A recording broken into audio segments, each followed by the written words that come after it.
Yowzer, yowzer, it is morning. It is morning. I was kind of prompted to do a show this morning, and I call it Hypocrisy is Deafening. And why do I say that? And I've always said that before, but I'm going to say it again. Uh-oh. Is it tea time again? I guess it is. Yeah, 3 times. I woke up last night. The poor lovely Gilda, unfortunately, she's might having a little bit of tonsillitis or strep throat or flu or something. Poor thing. Poor thing. Okay. It was kind of interesting. I was, kind of a couple of shows I was listening to. Okay, regular guy. Let's go through the list. Then, of course, Nico's going to be in this one. Sorry, Nico, but sometimes, you know. Oh, gosh. We're not Philippines antics, but let's call it Frank's frantics. Whatever works, but where do we start? Where do we start? Oh, let's talk about Nico first. Nico's such a good man. He wanted to be closer to God for Easter, so he took his hose out, whatever, or pressure washer, and he helped, as he has to state, an old man that's got to be 70. Of course, he had to say old man at 70. Okay, of course. There was a message to that. Of course there was. So he had to wash off the solar panels of a neighbor. An old man, 70 years old, you know. I had to emphasize that. And then, of course, he got all these accolades from his viewers. You're such a good man, Nico. You're such a good man. You're such a good guy. Good boy. Good boy. You're such a good boy. Good boy. A good man. I don't know, you call a good man somebody who wishes somebody dead. A good man. He wished me dead numerous times.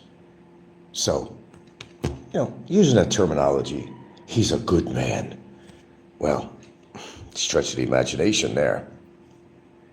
And of course, everything was she. She's going to be good. What's this affinity to everything being she? Is it a lack of a good relationship with a real woman instead of a blade of grass? I don't know. Go figure. I don't even know who you are, so I'm not going to answer your question. You're a straggler. Okay. All right. A few things. I never got into this regular guy, you know, Scotty. I guess Ricky used to talk about him all the time. The one thing that turned me off on this guy, without knowing a lot about him, I should know this. He's the one that always calling women babe-a-roonies. Babe. Oh, by the way, he had made a trip to Bantayan, and he kind of likes it over here. Please don't wind up moving to Santa Fe, please. Do our town some justice, Scotty. Anybody who refers to women as babe-a-roonies, the mentality level and maturity level of somebody like that is very questionable. Babe-a-roonies.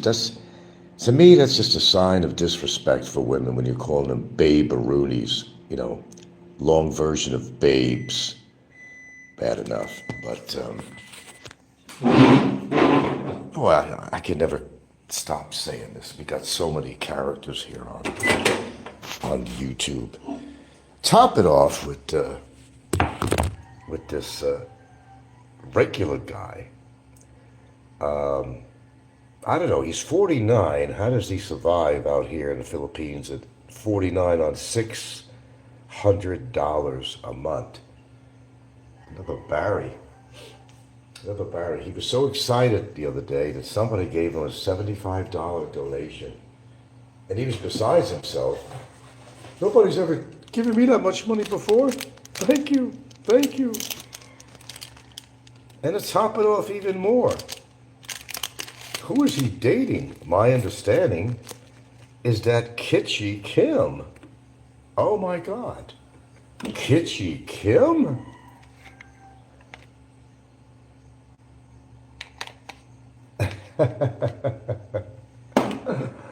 Oh, I like to say I give up, but I can't. Too much good stuff, man. Too much good stuff. Kitschy Kim is not exactly, the wonderful gal she is. Remember, she's a wonderful gal. We never put down Kitschy Kim. No, sir. But Kitschy Kim has never been known to kind of like have a lot of money. Yeah, she went to work. She went to work for, what's that other guy from the other channel? Forgot his name. Apparently, he fired her. And I don't know what the situation was of that. Interesting to know. Now, Kitschy Kim found, of all people, the poor girl, this Scotty guy who calls women babe-a-roonies. Well, that's got to be a legitimate relationship. Babe-a-roonies. Maybe Ricky, I think Scotty was definitely a subject of Ricky's. Well, I can understand on this point. This guy just, I don't know, he travels around on $600 a month. He came into my town. He praised it, though. He praised Santa Fe. That he did. But I really hope he doesn't have any plans of living here, because I'll expose him like a lame duck. And let me tell you something. These kind of guys we don't need. Here's the thing. If you're going to target somebody on here, target the right people. The right people.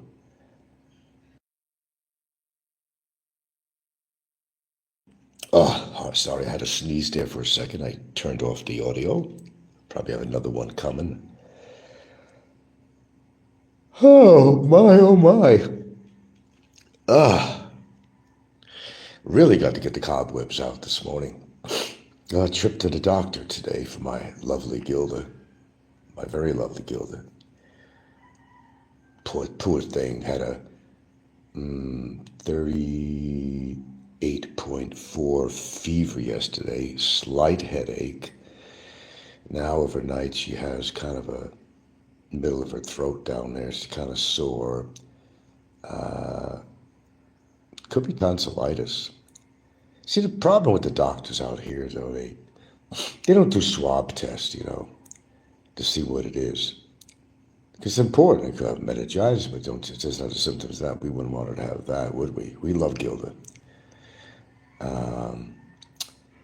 Well, trip to the doctor, see what they have to say. But the problem with these doctors here, as I said, right away they want to push the antibiotics in you, even if it's viral. Remember, antibiotics doesn't work on viruses. A virus has got to work it out themselves in time. You could do things to comfort your throat and different things like that, But gargle rinses, salt water, Hexadol, stuff like that. But, you don't want to just throw antibiotics on somebody. That's what a lot of doctors do when they don't know what the fuck it is. Because, you walk into the average doctor's office out here, they don't do a swab test with a Q-tip and send it out to the lab and all that shit. They don't do that crap. They don't do that. So I'll have to see on that. Good old Nico. What a good man he is. You don't know him very well. Yeah. I don't know. I guess he was scoring a couple of points with the guy in the sky, but he's going to have to override some stuff before he's going to score any points with the big guy in the sky. Like, wishing people dead all the time and the horrible things he says about people. Horrible things, absolutely horrible things. Yeah, he's a good man. Yeah, he's a good man, and I'm 30 years old. Anybody who wishes somebody dead consistently, they're not a good man. That little karma could come back and strike them like a fucking D9 dozer. Fact.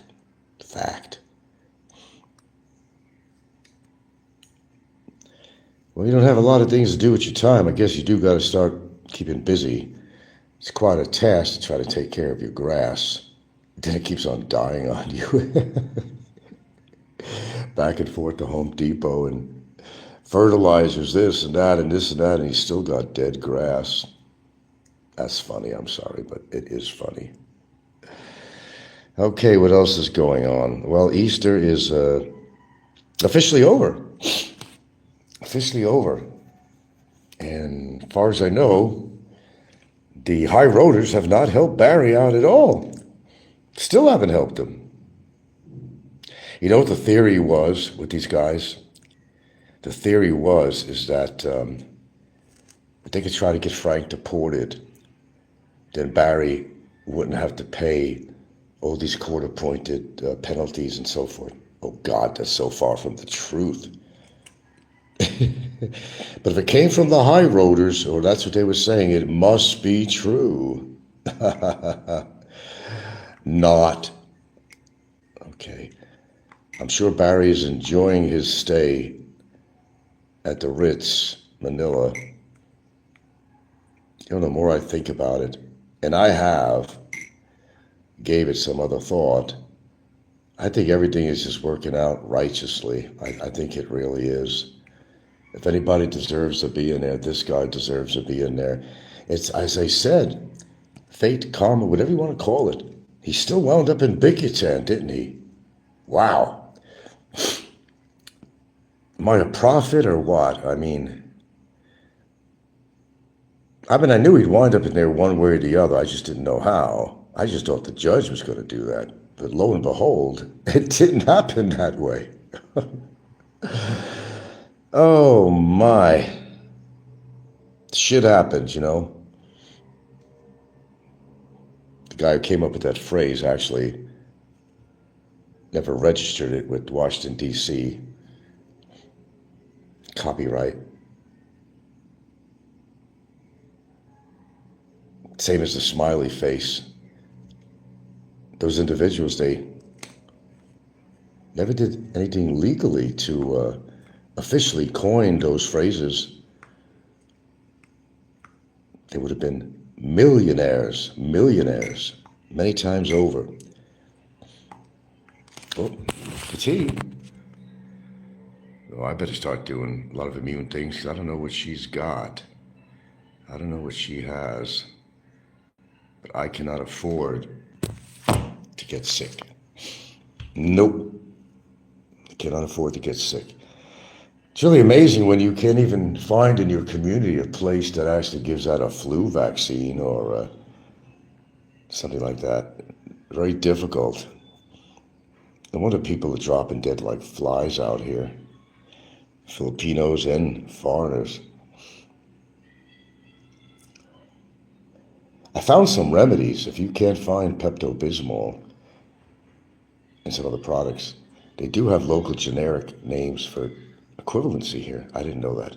Did you know if you wanted to order Pepto-Bismol and Lasada, it would cost you nearly, I don't know, $28 or so, at least $25 for a small bottle? Wow, the markup on that shit, huh? That's amazing. Babe-a-rooney. You know when something just totally irritates you immediately? When someone makes a reference to women as babe-a-roonies, you know they're on the play. But can somebody like this Scotty guy, I'm actually discovering, and I know Ricky and everybody used to talk about him, supposedly making only $600 a month. He's going around there chasing the babe-a-roonies. But one thing he was famous for, as I learned more about him, always interviewing prostitutes. I wonder why. I told you, we got characters on here, man. Came into my precious town. That wasn't too far long ago, was it? That was recently, wasn't it? I'm sure he didn't score anywhere in this town, that's for sure. No, it's not that easy to score in Santa Fe. It's not the town to come if you're just actively looking for babe-a-roonies. Oh, don't get me wrong, there's plenty of women here, and there's a lot of good-looking women, too. One of the finalists or something, or winners on one of these big beauty competitions came right here from Santa Fe. There's good-looking women here, but I think they're a little more selective. Many of you all wouldn't qualify. Babe-a-rooney. God, I hate that word. Babe-a-rooney. It's so low class. It implies that these are just women that just good for fucking and nothing else. Babe-a-roonies. No, they're women. They're women. They're women, not babe-a-roonies. Such disrespect in this community. It's horrible. Just horrible. Just horrible. Babe-a-roonies. Really? Now I know who he is. I used to hear Ricky talking about this guy, but I never really studied who he was. It didn't take much to see a few of his shows and remember, okay, I know who this guy is. The minute he said Babe-a-roonies, yeah, okay, I knew who he was.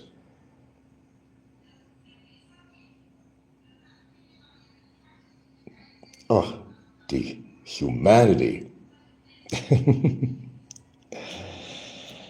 Okay, so, ladies and germs, I come to a few conclusions about a few things, which I'm not going to discuss on here, but I have come to a few conclusions. Making a lot of right choices these days. I'm doing different things to enhance my life even better. Planning for the future. The future is here. Everybody talks about the future. The future is here. 1 second ago that passed, you're in the future now. Of course, you don't see things the way I do, if you'd be lucky enough. Oops, another few seconds went by. I'm in the future. I'm in the future. Or you might say, you're in the now. However you want to look at it. The future is here. Every second that goes by, you now advance to the future. So what are you doing with your future? That's a question. You going to chase the babe-a-ronies? Or was it babe-a-roonies? Oh, babe-a-roonies, I believe. Pardon me. Babe-a-roonies. I guess this is turning into a monologue here. I don't always like monologues. Popeye does, though. Popeye must be on there this morning. I'm sure, like a very good man that he is, that wishes death and everything else on people. I'm sure he went to church with his scooter. So now he's ready to rock and roll today because it's not Easter today. I forgot the time zone. Is it Easter on the East Coast? No, they're 12 hours ahead. He's got to be done with Easter. I forgot how that works. Haven't been living in the United States such a long time. I know that they're 12 hours ahead, actually by the clock. The East Coast would be 12 hours ahead by the clock. By the spinning of the clock, would be 12 hours ahead. Okay.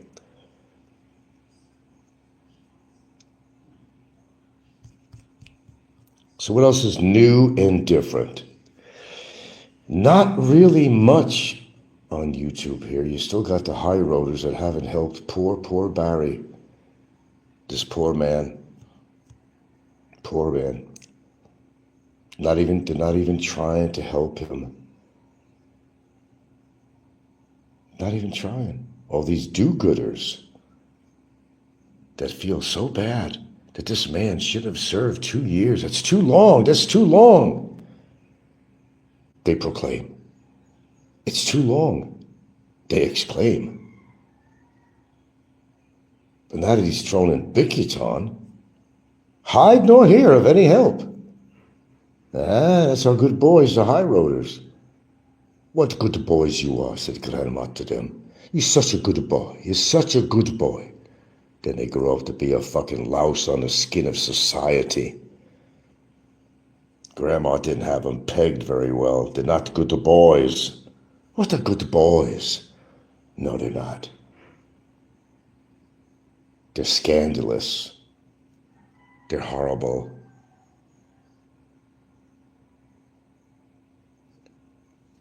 They don't understand human dignity. I could go on and on and on and throw in some expletives, and I could do that.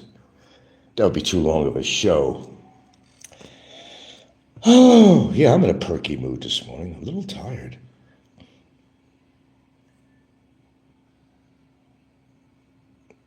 Gotta take my sleep for what it is.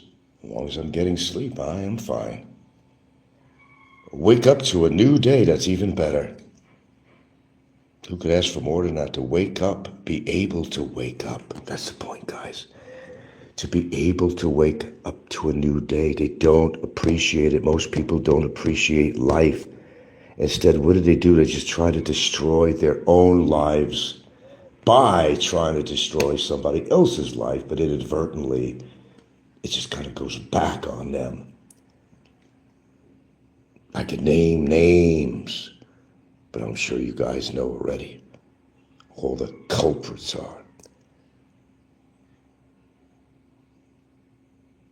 They want to create a new world order or a new YouTube order on here.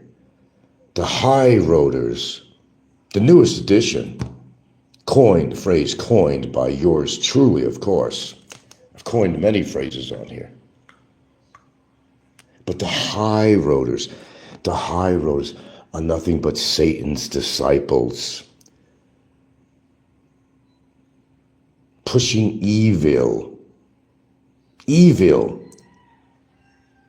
on social media. Pushing their weight, and sometimes it's literally and sometimes it's figuratively.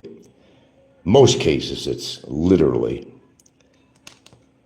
I've got a bigger wallet than you. Watch out, sucker. That's their philosophy. Their wallet has gotten them very many women. Well, in a lot of cases, even their wallet didn't actually get them a lot of women. They just settled. They just settled for what they can get. That's what they did. And the woman takes advantage of them big time. It was back to the drawing board. But then you better remedy that situation with a Filipino, though. If she took you big time for money, she's going to hit you up again, brother. Or you're just going to have to, kind of give in and say, okay, let's come up to some amicable solution to this problem, because I don't want you to take any more of my property, any more of my money. What can I do for you again? Isn't that the way it happens?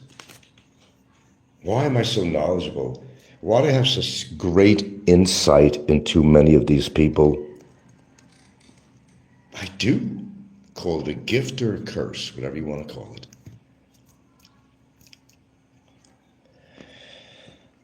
Okay. Gotta clean these cobwebs out here. Tea is too hot. Wait a minute. Yeah, a little bit. Let it cool off a couple of degrees. Know what I'm saying?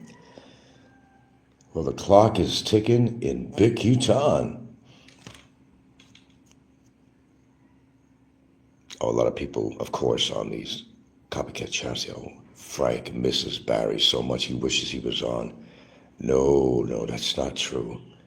Let me settle that thought with you. No, it's not true. I'm glad where he's at. I'm happy he cannot use his phone. If not just for him to help himself, not to use that phone of his, which has got him into all the trouble he's in right now. Hey, I'm satisfied with the status quo on all this. Believe me, I am. Very satisfied.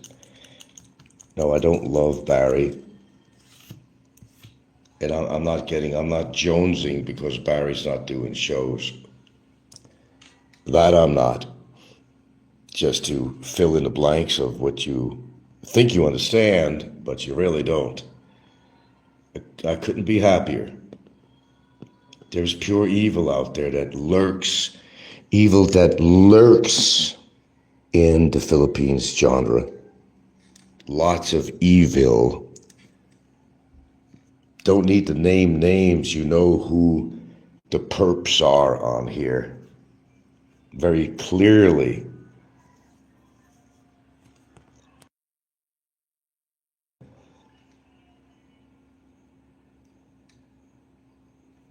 Got a quiet audience this morning. I guess they're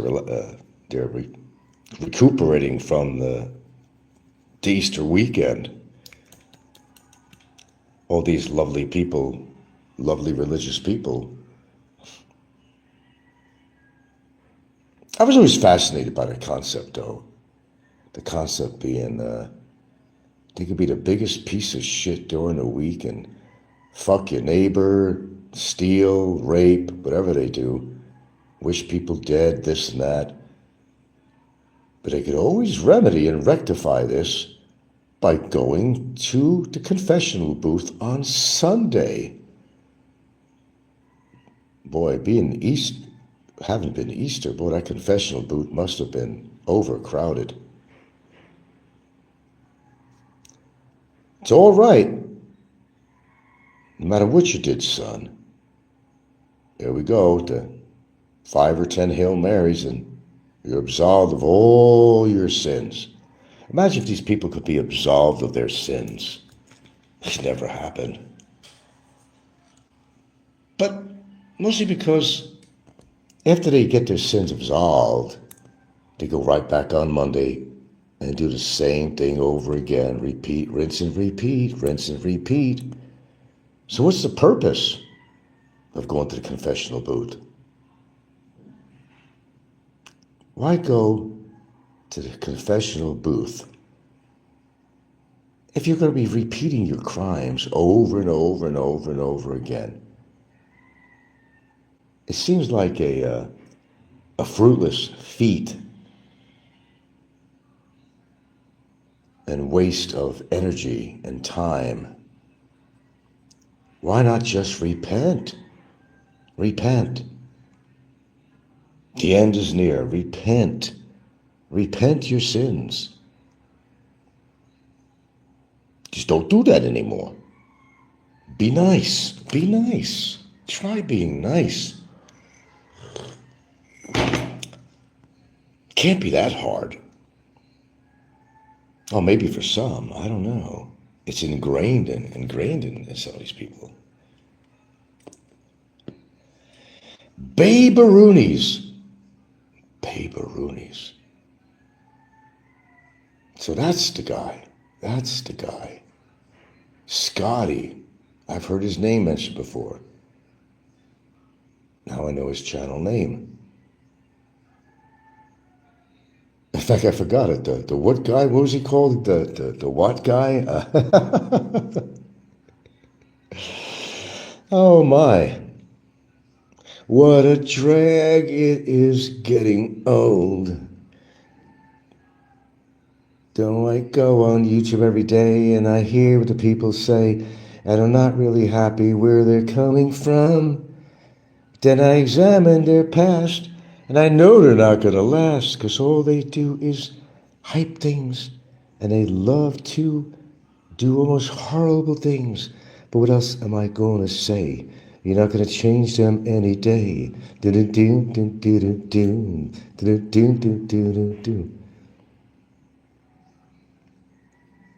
What a drag it is getting old. But some people are older than others. Put the chronological shit aside, Some people are just older than others. That, they happen to be younger, but chronologically, but they're older than others. They act it, they look it, they dress it. You're making yourself old. See, I don't look at myself as being old. I look at myself being older. I did not, surrender to my chronological age, shall I say. I never surrender to anything, if you don't know that by now. I don't surrender to my age. I accept it, and I do the best I can for my age, not to be put into this category of being some useless old man because of my age. Oh, I've been accused of a lot of things. I can't walk 50 feet without being out of breath. Dude, I can walk for miles and miles and miles without being out of breath. I'm not really good on going up hills. I will say that. So many wrongdoings, so many wrongdoings, so many wrong things they say on here. And supposedly I smoke a pack and a half a day. I've never smoked a pack and a half a day. Then you divide that. Because I never smoke a whole cigarette down. So what does that come down to? Even if it was a pack a day, or pack and a half, they were saying. No, no, no, no, no, no. Now they're going to be on my ass because I'm working toward quitting smoking. They can't jump on me for Benny to Benzo anymore because I don't take any Benny Benzos. Me and Benny departed ways. Me and Benny departed ways. Now they can't jump on me for that. I can't do this to these people. That's murder, I tell you. It's murder. But and what if I completely quit smoking? Can't call me Dr. Nicotine anymore. And many other nice, kind words or expletives. There's ways of winning the war, but you gotta win the battle first. I think I've won the battle. Oh, I'd say I did. But I'm not into all this fighting and all this nonsense. I'm not a violent person like that. I'm a pacifist. I'm a pacifist, I tell you. Until you fuck me over in some way that I don't like, then I'm not a pacifist. The Dr. Jekyll and Mr. Hyde syndrome for sure, but I'd have to have good reason. But generally, I'm a practicing pacifist. I would say I am, for the most part.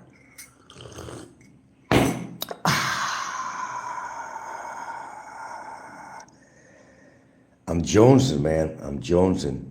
I'm jonesing for the blueberries.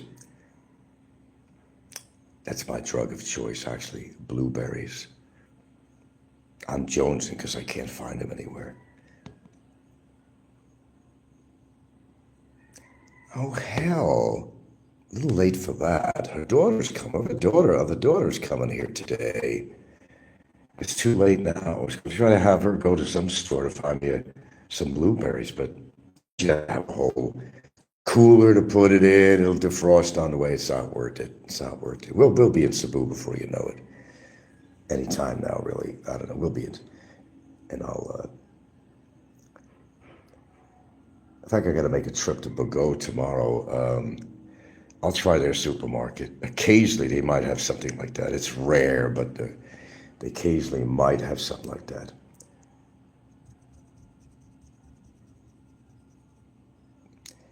Well, I'm going to let you guys, say your prayers, whatever you want to do. I'll keep this on. If you feel like getting into creating a dialogue on here, you just let me know.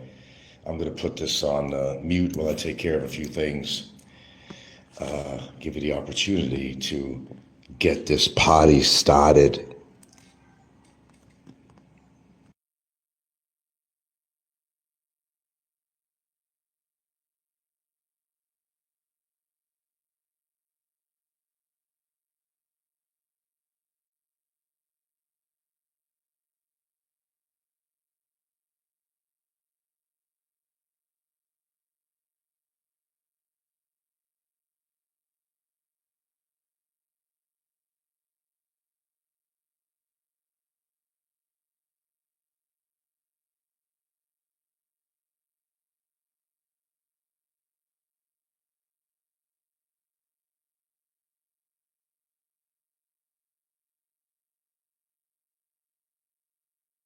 Babe-a-roonies. I hate that.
Okay, I still need a CR break.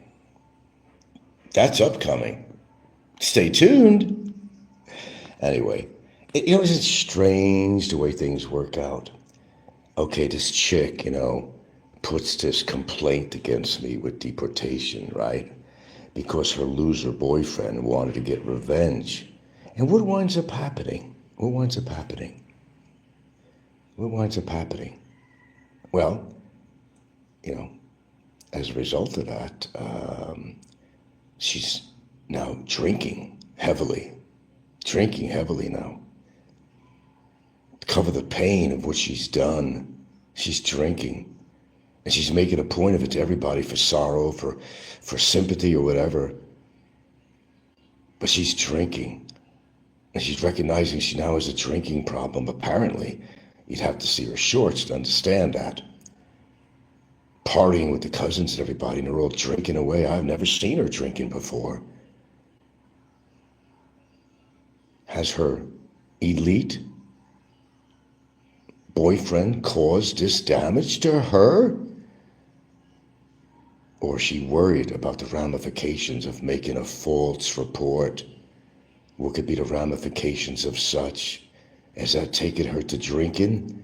Or is it because, or maybe a combination of her boyfriend, she knows there's no future with him. She wasted over 3.5 years of her life with this loser and is realizing that there is no future, CR break. More to come.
I'm sorry, I've been such a horrible host. Sometimes there are things I need to take care of. And I don't want to be like Barry, where he's kept his audiences for 45 minutes waiting while he's had a phone call. Yeah, I've seen that happen. I most certainly have. Sorry, but most people know they know me so, they know that I multitask all the time. Sometimes I have to,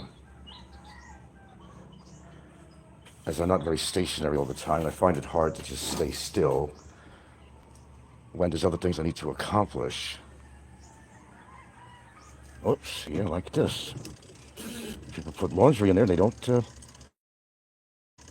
oh, what's with this? Why isn't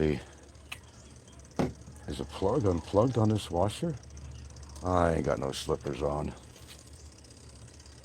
What's the deal with that?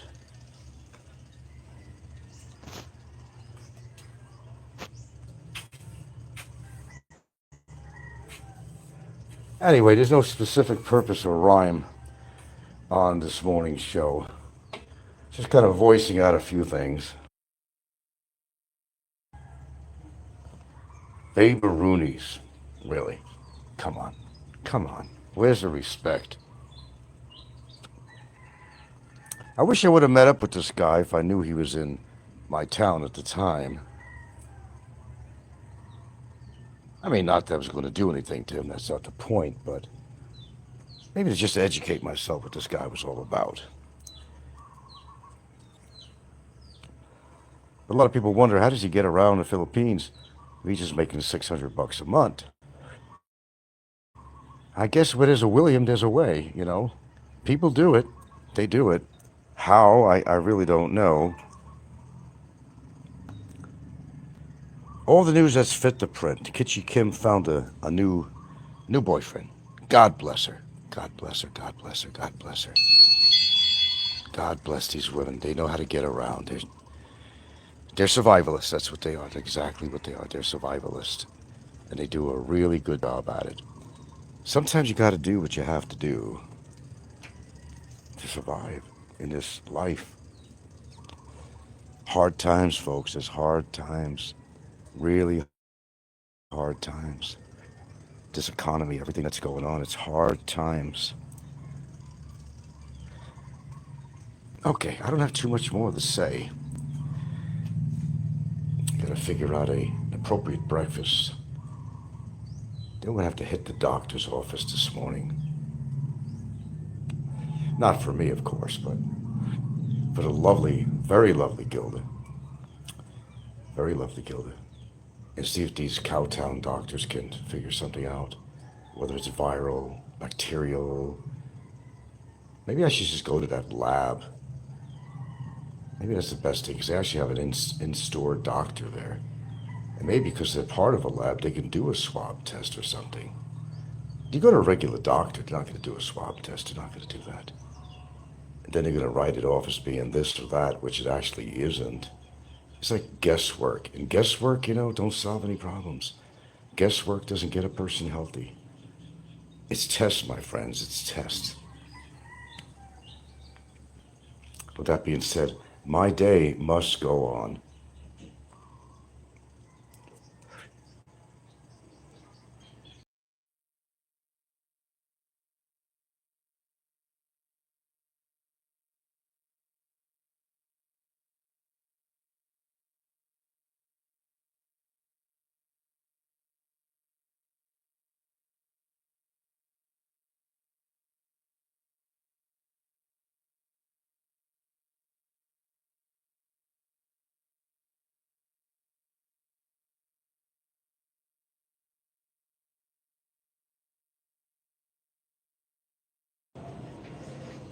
It is hotter than hot today, boys and girls, ladies and gentlemen. Been in and out today all day. I went to that so-called meat shop in Bantayan. I was terribly disappointed. it just was a little shit shop that sold a couple of, you know, stuff like that. And then they had like one freezer chest with some frozen meats in there. They had the Wagyu, whatever you call it, so thin you could wipe your ass with it. And they wanted like 1,250 pesos for this Wagyu brisket. Total disappointment. Because if you've ever seen their running ads on Facebook, it shows this big, beautiful roast being carved, and the meat just ever so flowing off the knife, and it's cooked and smoked. Big disappointment. Very big. Hello, Mr. Ice Store. It was too hot to come on, but I'm okay now. I'm getting a little overwhelmed with this heat. Just a wee bit. I could handle it fairly well, but yeah, I guess so. Yeah. I know when I pretty much have enough. Okay, I have a little something to sort with here because, I'm a real guy, and I will search my conscience sometimes, but then I have to question whether I'm right or wrong, or whether I should be nice to somebody on here when maybe there's really not a reason to be. And what I'm talking about is Mick Fisher. Now, when I did meet Mick, I believe it was him that got me a box of this nicotine gum. Still have it. He was nice enough to buy that box for me, but, was it just kind of sweetening the pot? What was it really? Now, in regards to him kind of with the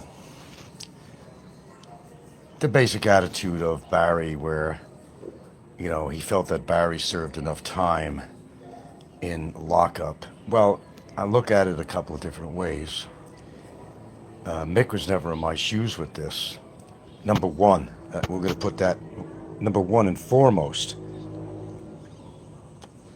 However, Mick did have a right for his own opinion. He felt that, Barry did enough time. Okay. We varied on our opinion there, of course. Is Mick a bad guy? You know what? I don't think that Mick is a bad guy. I just think it's the people he hangs with. I think it's the influence from other people, like Big E. When you hang with people like that, it changes you. And I think in part that's what happened with Mick. Well, he was a guy that was tired of all the craziness in here, and we were having a slight little tit for tat. It was like get it, tit for tat. It was like, look, you have your opinion, I have mine. I didn't agree with his opinion about Barry. He didn't agree with mine, so that was it. So he decided to put me on his target list, and he teamed up with Big Ego. Two big fellas with big egos.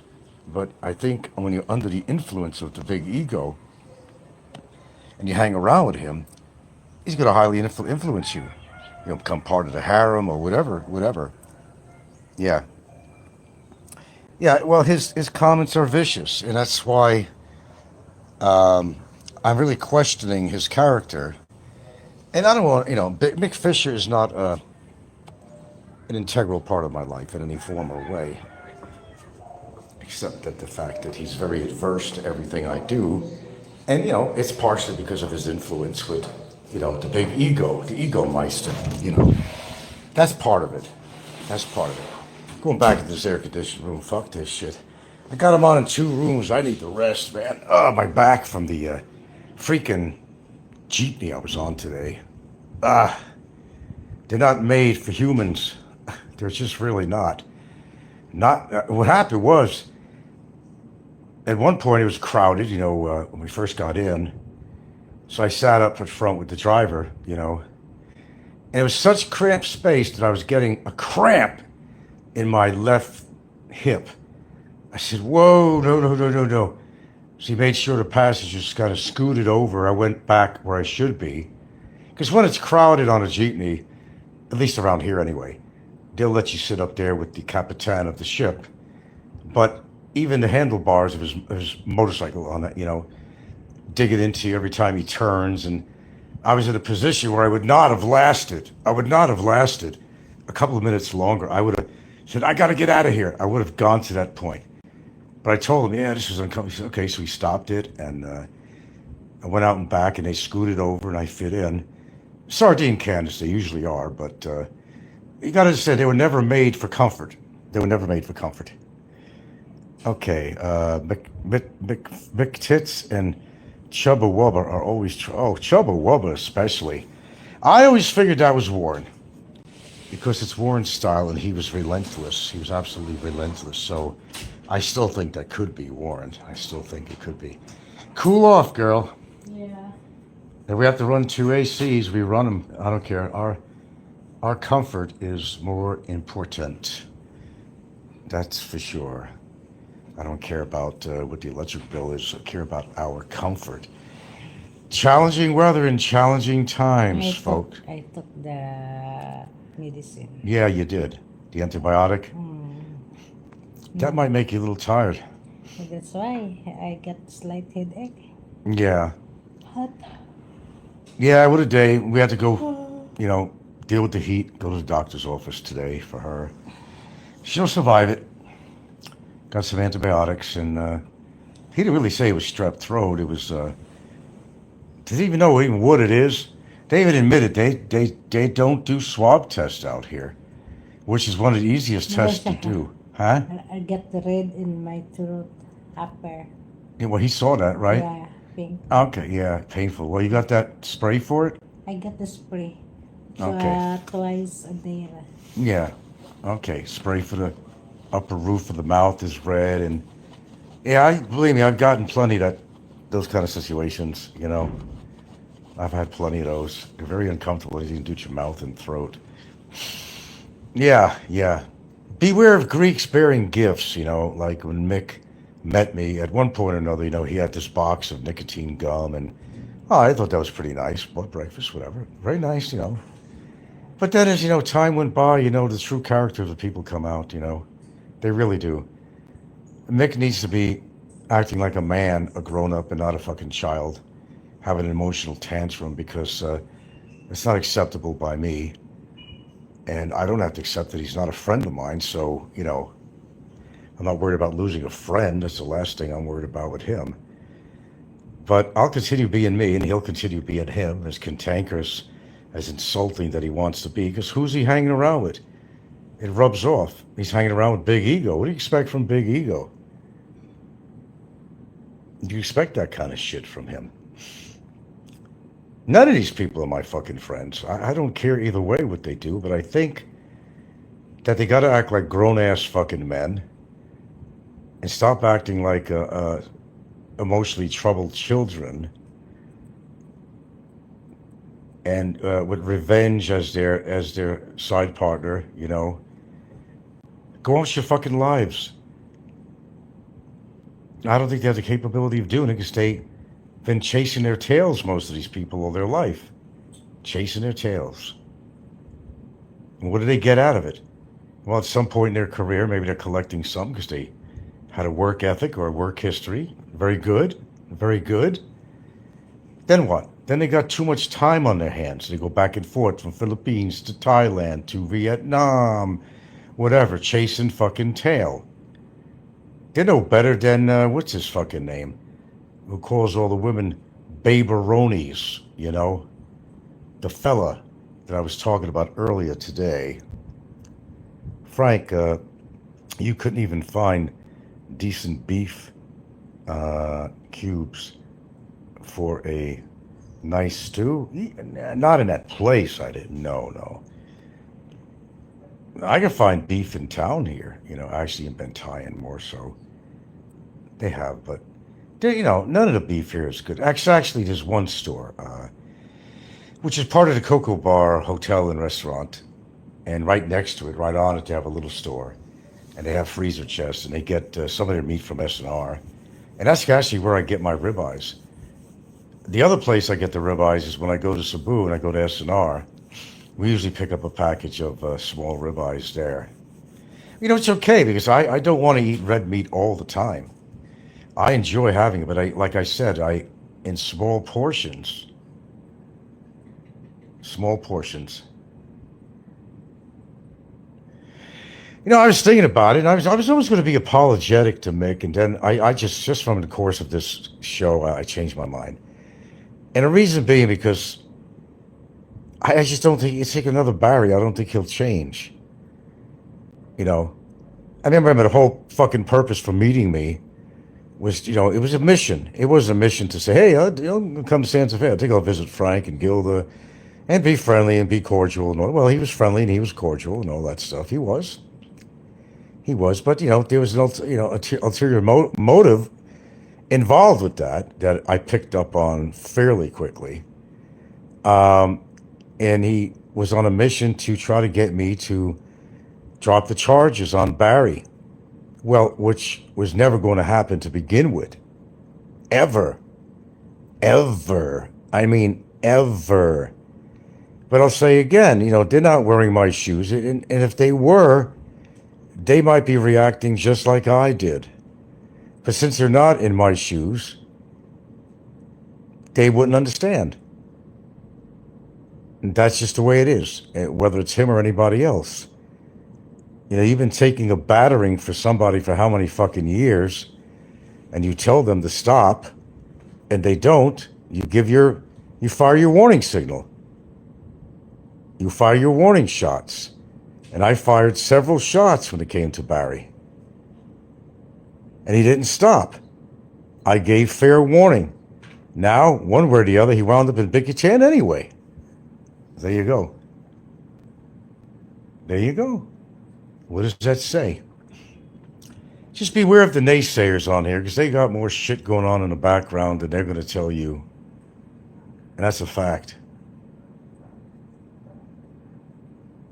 Oh, it's a hot day here. It's hot in Manila. That's for damn sure, man. Barry's having a good old time there, right, guys? Isn't that what they said? Mm-hmm. Yeah, I bet you. I bet you. All they want is bad to happen to people, like I wish Frank would wind up in Bickerton with Barry. The motherfuckers even lied about the resolution. The big boys club out there, let's attack somebody. Oh, let's attack Frank. He's fair game. They even have shows named after him, or they copy his shows every day. That's how much time they have on their hands. When they're supposed to be living life and they're questioning me how I'm living mine. Don't worry about how I'm living mine. Worry how you're living yours. At that age in life, if you're just chasing tail constantly, you're not settling down in your life, you're not grounding yourself, you're just going from one country into another, next adjoining country, back and forth, seeing if you can find any tail. Probably pick up a disease on the way. That would be the best karma in the fucking world. Yeah. But no, apology's not there. At one moment I thought, well, no, maybe Mick is human after all. You know, but then I think about it. And I say, yeah, beware of Greeks bearing gifts, you know, and gives me these nicotine gum, which was nice. He didn't have to give me that at all. Thank you, Mick, for that, first of all. I'm fair about this, you know. But when I see this behavior from that time onwards, as soon as he got a lot closer to Big Ego, his whole personality just changed for the worse. A lot of people are against the dynamic duo there. And it's the talk of the other platforms, too. Actually, the people are very much against those two. Gee, I wonder why. They want to make their mark in the world, but they're not making a good mark. They figure they're big and bad. Nobody's going to fuck with them, really. There's always somebody bigger and badder. And one day they're going to come across somebody like that, and they're going to be surprised. You could kick around somebody for so long, but it comes a time you get kicked back. That's just life, man. Bummer seems to be very disease resistant. We'll find out. The best test in the world is to be in Bickerton. You can't keep your immune system up in there, then you're looking for trouble, man. Well, trouble will find you there, that's for sure. He's probably good friends with the Russian guy now. I'm sure he is. Well, the Russian guy would give him advice, how he's got 10 million subscribers. And maybe Barry could learn how he, too, can follow the ways of Mr. Vitali, the Russian successful blogger who just fucked up his whole fucking life. Maybe they should be good friends, because they're both fuck-ups.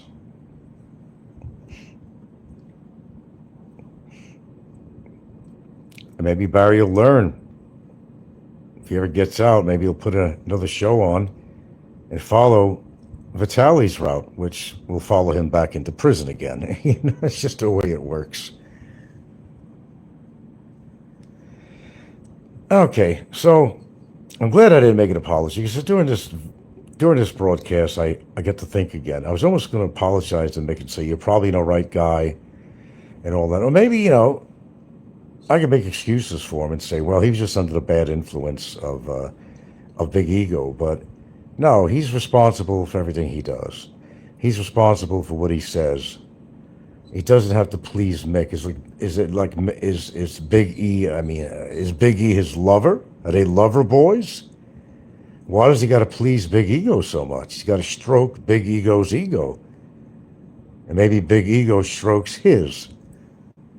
And maybe they both stroke, if you know what I mean, each other, for all I know. Who knows?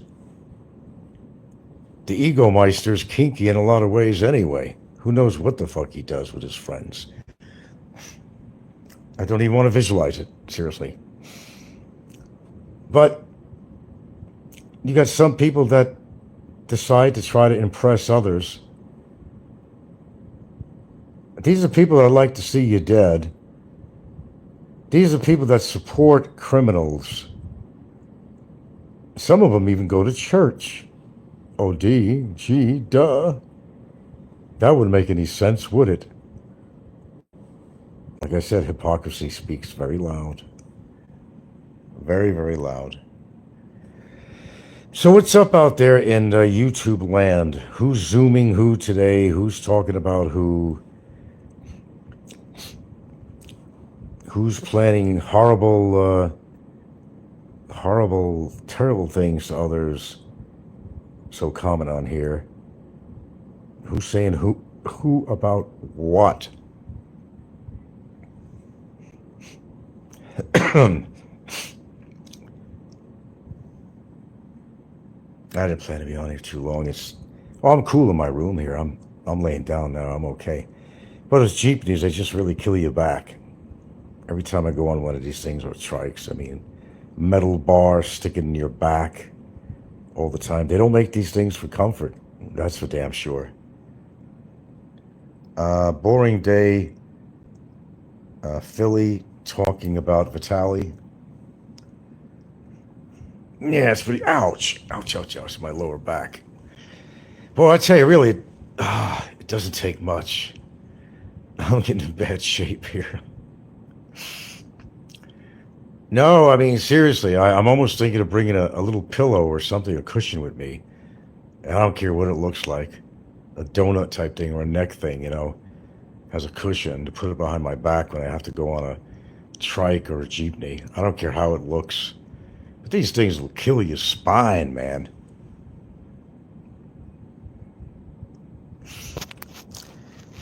Yeah, I don't know how long Vitali's going to be. He's just going to be in there a long time, just waiting for trial. So yeah, you're going to figure that Vitali is going to be in there for quite a while. It'll either change him or break him. It's going to do one or the other. I don't think it's going to change Barry, to be honest with you. I think he's going to come out of there more bitter than he is now. Vitali, I don't know. And his YouTube channel still up, Vitali?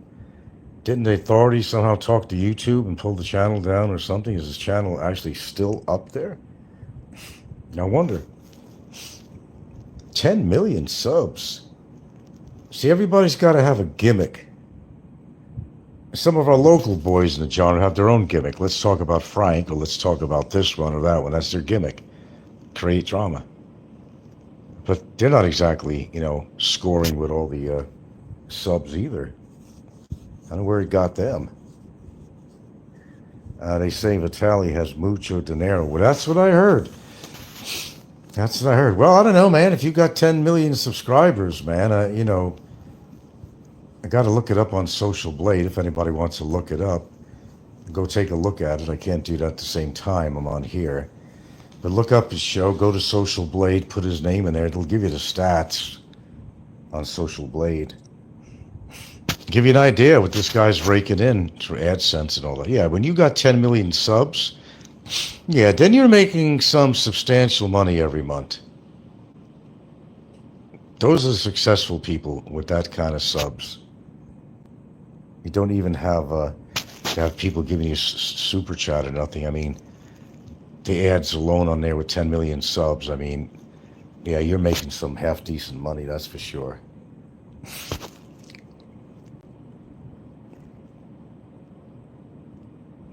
But is it worth it, what he's making, to go through what he's going through as a result of what he does in order to develop a popular show?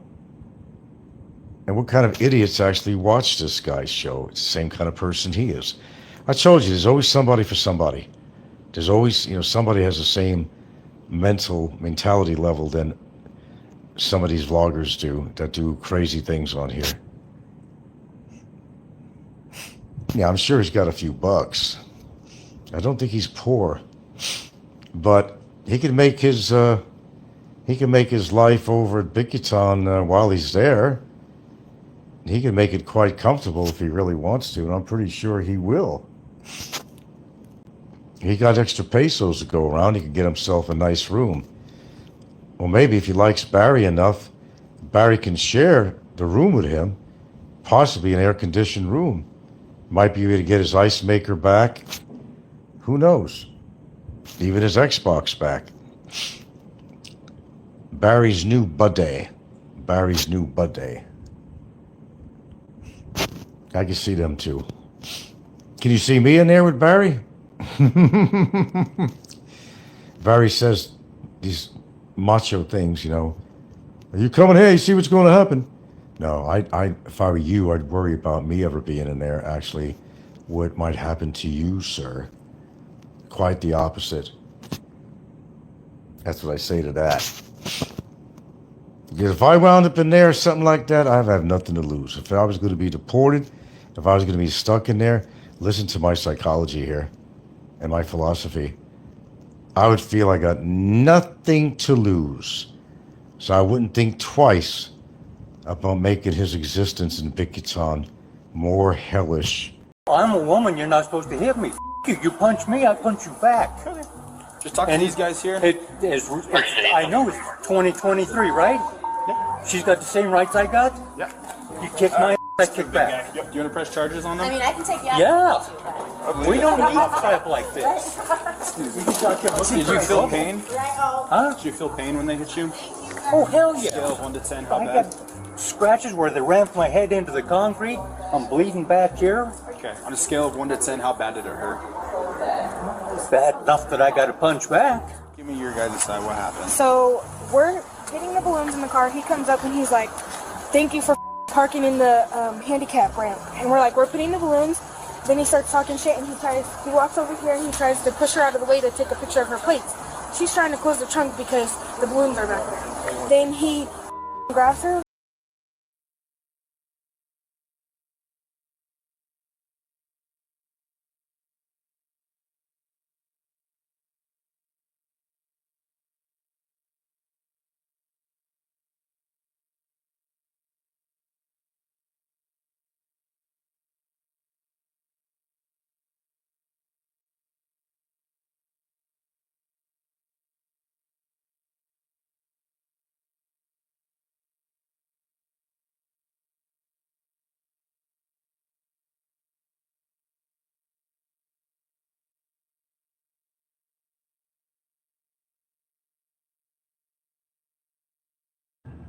Welcome to the Free Barry J Network. Welcome. Welcome.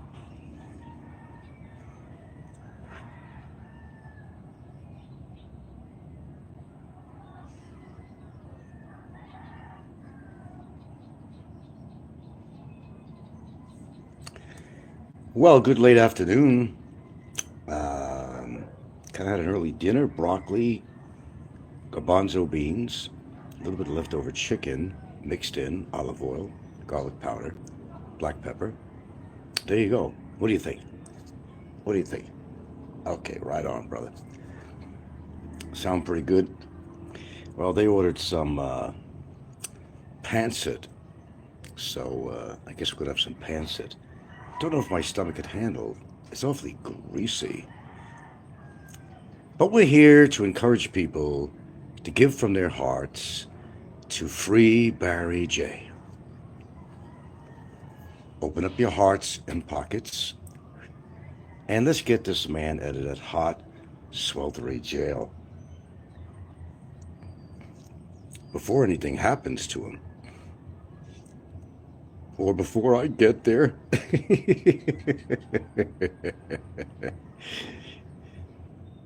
Evil lurks. Well, let me tell you, we're just fucking around. But I'm not fucking around about Free Barry J. I think you all should help the boy out. Let's look past what he's done to everybody. We know he's begged. We know he's stolen. We know that he owes a lot of people money. We know that he wielded a knife to a bartender. But somehow, some way, we have to look beyond. Beyond. I think it's important that we give our hearts to a man that is hurting right now as we speak. The conditions must be horrible. I don't think anybody would like to be there.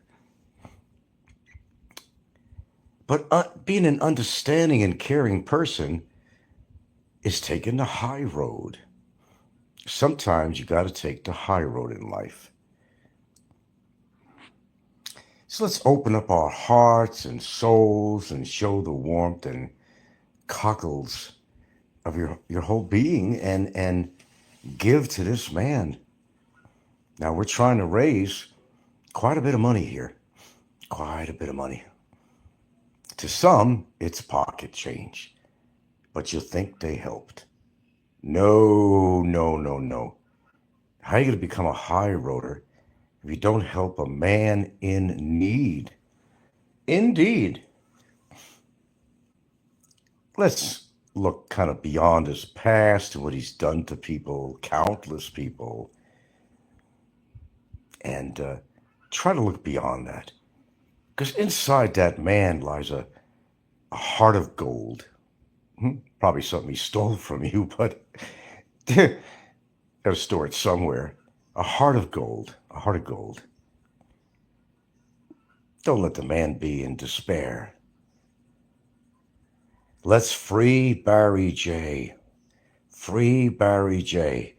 Let's get the chant going. Free Barry J. I'm not sure why I didn't try to free him when he was in detention, though, for 2 years.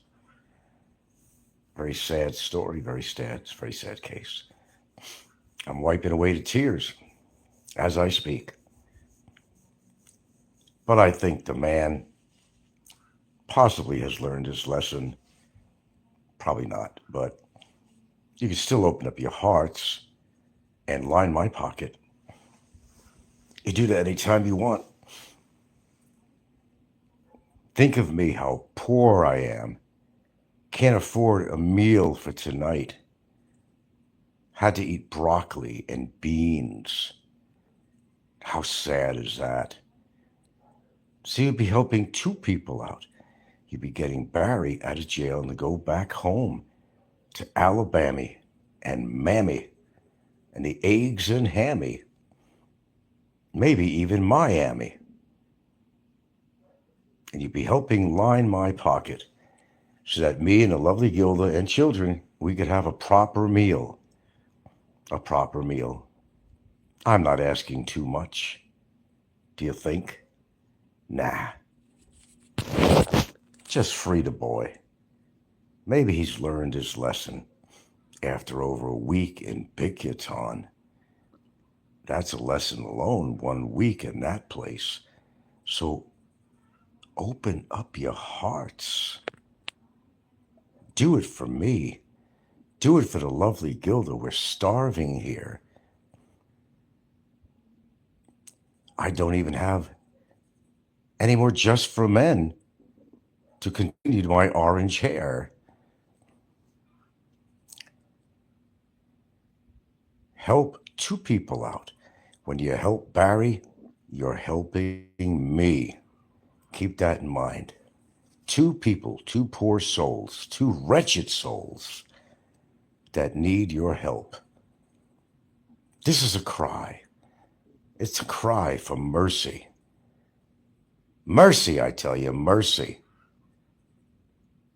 Give with your heart. This poor man, Mr. Barry Lee Jordan, look at that face. That's a mother-loving face, that's for sure. He's kind of in a bad situation. Well, although he kind of put himself in that situation, it's still a bad situation. This is your chance to shine, folks. It's your chance to shine, to finally shine and get this boy out of jail. Enough is enough. Don't you think? So we're going to appeal to the high roaders, the ones with the thick wallets, especially, to piece your couch money together, the change that you lose between the seats of your couch.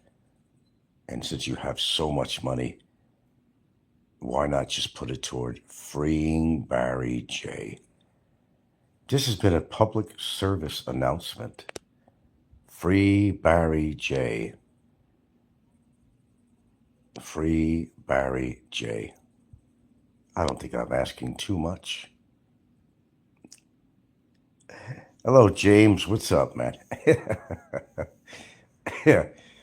Well, actually, I did eat some broccoli and garbanzo beans and a few little tiny pieces of leftover chicken. That's my meal. We're hurting here, man. We're hurting. We're hurting really bad. All this court cases and all this shit going on, and we're having a hard time at the Ponderosa here. We have a gal over here, and I said, how much you think the house is worth? Is it 10 million? No, nowhere near it. What do you think, 6, 7 million? Yeah, around there. I said, that's not enough. That's not enough. We mean they sell the house, sell the dogs, sell our appliances. We're hurting. We are hurting here. So I leave it up to your hearts.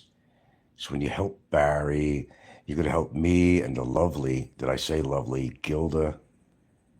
Have a heart, have a soul. And free Barry J. He would appreciate it. He promised he would change forever and be an honest man. Will never try to take his girlfriend's money. Would never try to get his girlfriend involved in his legal politics and ruin her life. He will pay back everybody that he owes money to. And he will never say a discouraging word. He said he'll be a good boy. He's learned his lesson. Maybe he has. Let's put it to the test.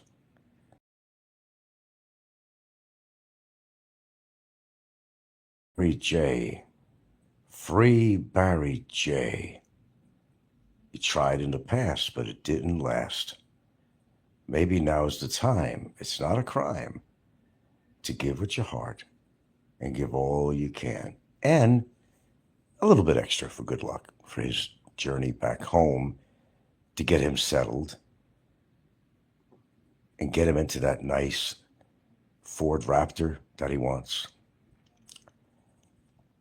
Get him settled in because his relatives won't take him. The man has to go somewhere. Now, grant you, he's had free rent for well over 2 years. But the reality time is coming when he's not going to know how to pay his rent because likely his Social Security is going to be taken away. You can't let the man live in a cardboard box, can we? That would be cruel. This has been a public service announcement of Free Barry J. Free Barry J. Free Barry J. Free Barry J.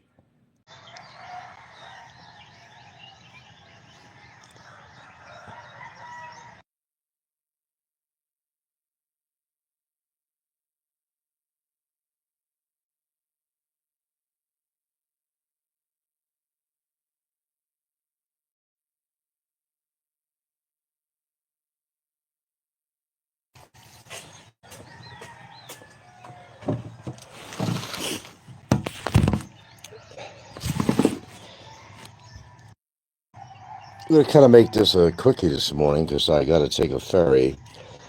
You know, the common denominator that I'm finding with all the expats that are doing YouTube shows, and, you know, this is upon observation of a lot of years.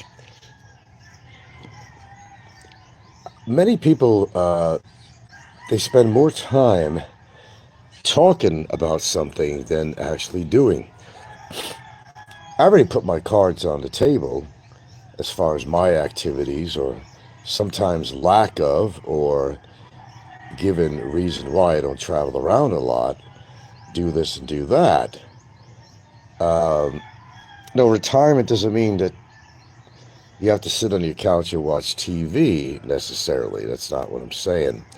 But the common denominator that I have found, and I'm just like listening to, what's this guy's name? Is a Brit. Hello, all you lovely people. You know, he starts off saying, the guy doesn't go anywhere, really. I mean, he doesn't go anywhere. There are two denominators of why most people do YouTube. And you're a retiree living here in the Philippines. And I woke up to an irritated eye, too. Ain't that nice? There's a couple of things. And it always seems that, well, money is the factor. And sometimes they feel obligated to do shows every day. I do practically every day. So what's the difference, though? You know, what I examine here all the time is that retiree life out here is not exactly what people claim to be. They find themselves doing YouTube shows because of the fact there is a certain amount of boredom. A lot of these vloggers don't go anywhere, really. They walk in their yard with their camera. Well, you know, that's familiar. And all they say is, it's just a series of repetitive things that has been covered so many times by so many people. But the reason they got to do the shows every day, because their biggest concern, it's like their life matter, it depends on it, is, you know, get the AdSense coming in. And they'll yab and blab about just about anything, just to get their presence on their YouTube channel. It seems that all they're worried about is the numbers, the algorithms, and all this bullshit. I mean, me, for example, I've got enough subs on here and watch hours to monetize if I wanted to. But it's never been the reason I've ever been on here, because I've been monetized in the past, not for long, but it was fruitless, really. But when you hear the same things over and over again, rehashing old hash, and I noticed it. You know, I got up this morning because I had to get up early, no matter what, in preparation for a small, a trip anyway. Right away, I don't know, somehow this Brit guy seemed to be on here. Steven's his name. And he's a Brit. It always starts off, hello, all you lovely people. And he just walks just around a little wooded area near his place. We never see him go anywhere, not even to a beach. I'll at least do that, or whatever, but they don't go anywhere. Then, of course, there's Mike's, what is it? Was that Mike's Philippines retirement? I mean, I was just naming a few people that I'm very familiar with. We're not like creating a target, just mentioning some people that can give you like a very prime example. And the same denominator and the same elements. Get your woman on camera. Get your woman on camera. If it goes well, she can start her own show. I mean, Paul's done that. Mike's Philippine retirement, if that's his name, he's doing that constantly. Because you're so goddamn boring, you got to add another element to your show. That's never stopped me from coming on. I am not monetized. I don't throw my girlfriend on camera all the time. I don't do any of the above, But I'm noticing that. Because it seems that the people that are moving out here, the expat,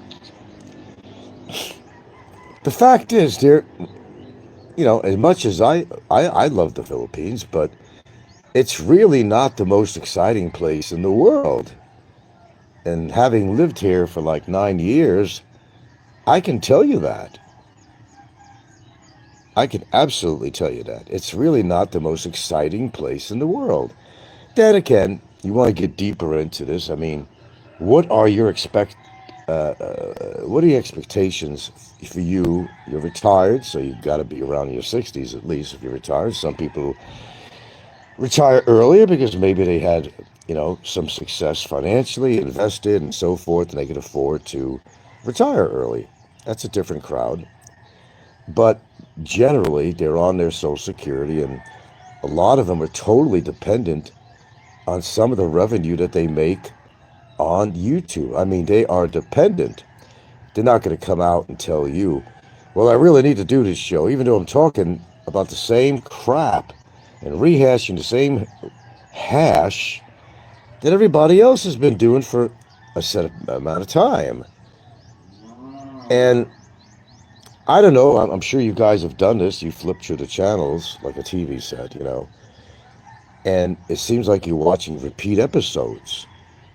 There's no new series coming on. And there really isn't any new series coming on YouTube. It's the same shit. Either they're attacking somebody, or they're talking about the same shit over and over again, or the whole, context of the channel is just to, create drama or talk about the same shit over and over again. I mean, let's be honest. How many of these topics matters have not been talked about? I mean, as far as the usual, how much does it live? How much does it cost to live in the Philippines?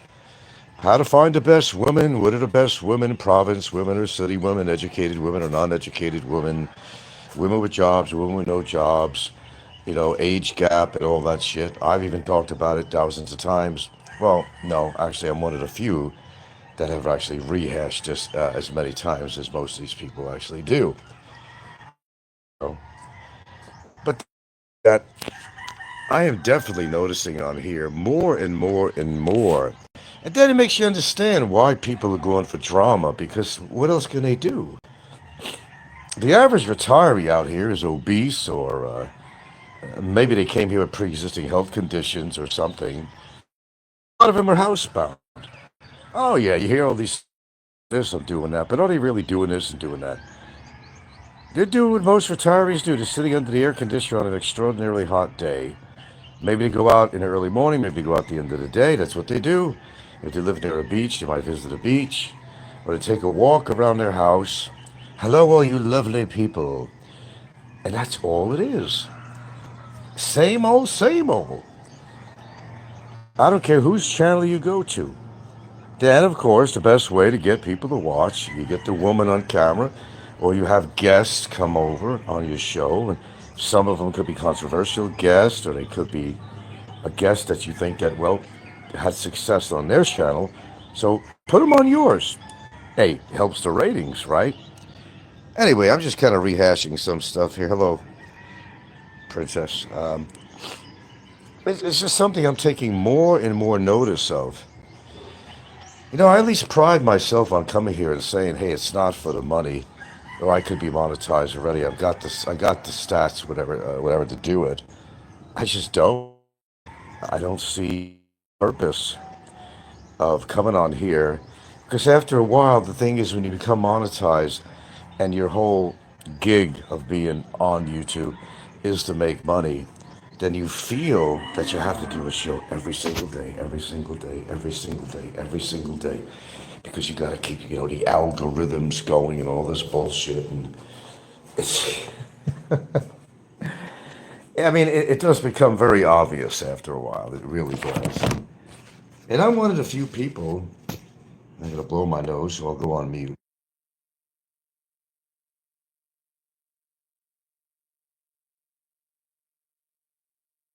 And I guess I'm like, one of the few people that comes on here at will, but not always any particular subject matter.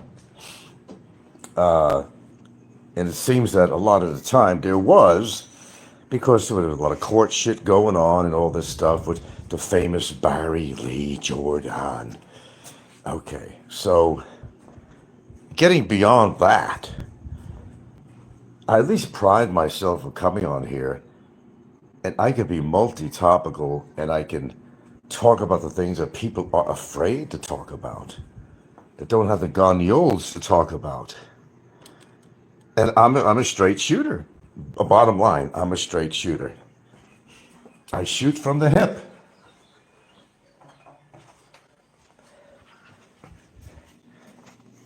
But when I do decide to kind of surf, shall I say,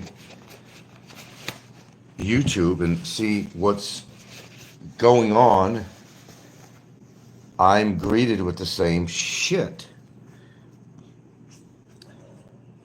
Are people that desperate for money, seriously speaking, that they feel that the only reason they do the show, and they have to do it every single day, is for monetary reasons? Didn't you come out here with enough money, or do you make enough to definitely sustain yourself and have a little emergency money in the bank? Oh, one could always say, well, hey, you could always use extra money. You never know what's going to happen. True. That is true. But when you have the majority of these people coming on here, like their life absolutely depends on doing a YouTube show. And just, swooning on the accolades of your viewers, telling you, good job, Jim, or whatever. Great job, I like your subject matter. When in fact, the subject matter is no different than anybody else on here. I'm talking about Snoresville. I'm talking about Boringville. I can't do that. Although at times it seems... Sorry, I had a glitch here. Sir, big wallet attack on us. He showed me I was here, there, nothing problem. If he say hi and make friend big wallet mad.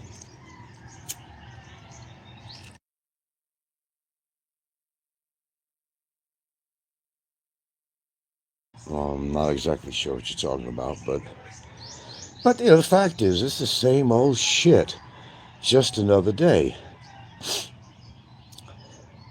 We got so many freakazoids on here. Are they really enjoying their retirement in the Philippines? That's the question. Or is it one big smoke shield, or what's really going on in their lives?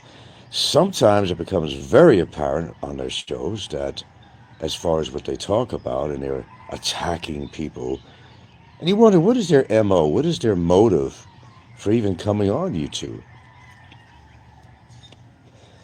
Even those who claim they have money, what are they really doing in their off time? Not much that anybody else is doing. Oh, we got some that are well traveled because they got the fat wallet. I guess that's a plus, but even these people who are supposed to be well established, supposed to got their shit together, what do they do when they're coming on YouTube and they're attacking people? Apparently you don't got your shit together if that's what your MO is, to come on YouTube and attack people and find fault with people. Something not right in that little, Norman Rockwell painting that they tried to put on display on YouTube. It's not that at all. But the more and more, and you just become a fly on the wall. And some of the most popular channels, just listen. Without commenting, whatever, just listen for a while. And you could swear that you've heard certainly that same person rehash this story over and over again. Because you become obligated to put these shows on all the time. And these people do come to a point, a dead end, where it's like, okay, what are they talking about today? What can I talk about today? Well, rehashing the same hash, but trying to go about it maybe in a slightly different way. Because the fact is, there's only so many things you can talk about in the Philippines. I mean, realistically. The Philippines, as far as topic matter, has been so played out that you have to come on here, you have to kind of expand your show and thoughts to maybe not only talk about the Philippines, but to have a broader sense of topic matter that can encompass other things. Whether it's philosophical, which I do quite a bit, whatever. Otherwise, I'd become totally bored. And there's times I've taken off shows because I'm boring myself. Or I find myself, again, talking about the same shit, in which, a repeated pattern, like Barry Jordan, the trolls, the high roaders, all this bullshit on here. Well, they live for that stuff. They want you to talk about them. Because these people, for whatever reason going on in their life, they need that extra attention. They want the focus to be on them. That's what, triggers them to do more shows, to give them something to do. Because I look at it this way. If they were living that exciting of a life, they wouldn't spend as much time as they do on YouTube doing shows and attacking people and so forth. They're supposed to be grown-ass adults, but most of them don't have that charm. They don't have the ability to come on here and talk about something that might surprise people. And wow, you're actually talking about something else. Talk about something about your life. Give your philosophical thoughts. Give your experience with something else. Where did you grow up? What made you the man, whether you're an asshole or not, what made you the man you are today? What really drove you to go to the Philippines? Was it the lack of ability to find an appropriate companion in the country that you came from? You never had success there, but the stud that you are, that you weren't, forced you to come to a foreign country where you heard, because you started listening or other people told you, come to the Philippines because, I don't know, why does it remind me of that title of that old movie, Earth Girls Are Easy? You remember that one? Well, they're saying that Filipino girls are easy. That's why they're here. It's the denominator. They couldn't get in their own country for whatever reason. Financially, of course, that's the big one, because there is a lot of truth to that. Not many people can afford to live in a country they came from. The economy and having this wonderful president who makes all these promises but is putting people into dire straits financially in the countries they came from, especially the United States. So there is reason to move to a country such as the Philippines, because most people cannot stretch their Social Security checks very well, unless you're very well invested and you've done things that put you in a really good position. Or, for example, not only are you getting Social Security, but you might have been in the military, you're getting some kind of a military stipend of some sort.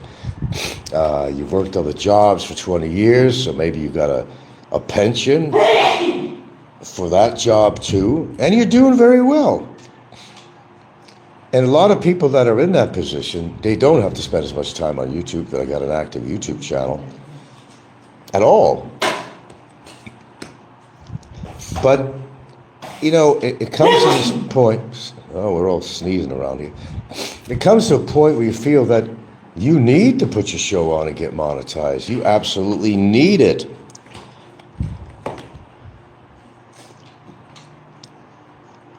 You need it. You become dependent on it. So you gotta get monetized. And you're forced to do shows every single day. Even though you're rehashing the same old hash that should have been thrown away a long time ago, you're coming on here and you're just thinking, what can I talk about today? I gotta come up with a subject matter today. And they do, but unfortunately it's probably the same thing they've talked about on their particular show 100 times or so before. Yeah, the fact is YouTube has really become boring. For the most part, it's always been that way, but as time, progressed, I mean, I think more and more, I think we're seeing this pattern on here where people are just running out of things to talk about. That's never been my problem. I could say that for me. There is no benefit on me doing shows on here. I come on here voluntarily. And I'm a person who actually admits that sometimes I do get bored. And I'll put shows on, sometimes to pass time, when it's a hot day, I'm not doing anything, it's too hot to do any activities. Or, I do shows early in the morning because a lot of the people here, well, not only a few people living here, they sleep in later, and, my girlfriend sleeps in later than me. And I'm up, and basically, I got a clear mind. And it's already probably the best time to actually vlog because I can do it with some privacy, and I can do it with the intent that, well, I'm up already, so a good time to do a show. Like I tend to do a lot of them in the morning because I happen to get up early. I have a certain routine that I follow, as well as a lot of people that have a routine. But a lot of people who are trying to, I always wish I had the tech savvy, well, I don't know, or spend the time to just run clips of people's shows and to show you exactly what I mean, to envision exactly so. But if you're real savvy and you know pretty much what's going on with all the shows on here and all the people doing shows, you'll understand exactly what I'm talking about. You'll have a catchy little title like this one Brit guy does. Hello, all you lovely people. But here's another element you're going to find in here too. You find a lot of these shows, and what's that one guy's name? Jim? I name names. I take no prisoners, but I don't take any prisoners, but I go on with that statement, but I won't. They come on, and one side of the mouth, they're talking about, how drawn they are to the Philippines, although they moved back to America. And then they're just shooting the Philippines down in every way, and they're trying to find every fault they could. But then on the other side of the mouth, they're saying, maybe in the next sentence, how drawn they are to the Philippines at the same time. So a lot of people don't know how they feel about the Philippines. They're trying to find every fault with the Philippines. Well, there are a lot of faulty shit in the Philippines. That's a fact. You don't like their karaoke. You don't like the fact something about their lifestyle, or you take it upon your mind that they're all after your money, which they're not. And, it's like stereotyping and categorizing people to be something that they're not, although that does exist out here. Of course it does, and we know it does. Probably more than half or so, or 65% of the people that have these lovely young Filipinos, damn well why they're with him or why the Filipinos with him. Just spell it out. And I'm the kind of guy that spells it out. In many of the cases, it's kind of a business arrangement of sorts. The Filipina, maybe she comes from a poor province, living a poor life. And I'm being redundant now too, but only to the fact of explanation. They want to step up. So the foreigner could be this fat, obese, hairy-chested, ugly fucker with tits, with no teeth or whatever. But he is white, he is a foreigner, and he has some form of income that can be beneficial to her. Unfortunately, that happens quite a bit. Now, he in his mind thinks he's a stud. Now, he was never able to get anybody where he hailed from, but he heard everything about the Philippines. Let me go out there, man. I'm a rock star coming out here. You're not a rock star. You're not. It's not like that. It's not like that. Because you're hearing all these other people saying their success of finding a Filipino, but what did they do to get him? Some of them made the mistake of putting out too much money on him. Of course, that's going to keep a poor Filipino with you. Duh. Excuse me, but duh.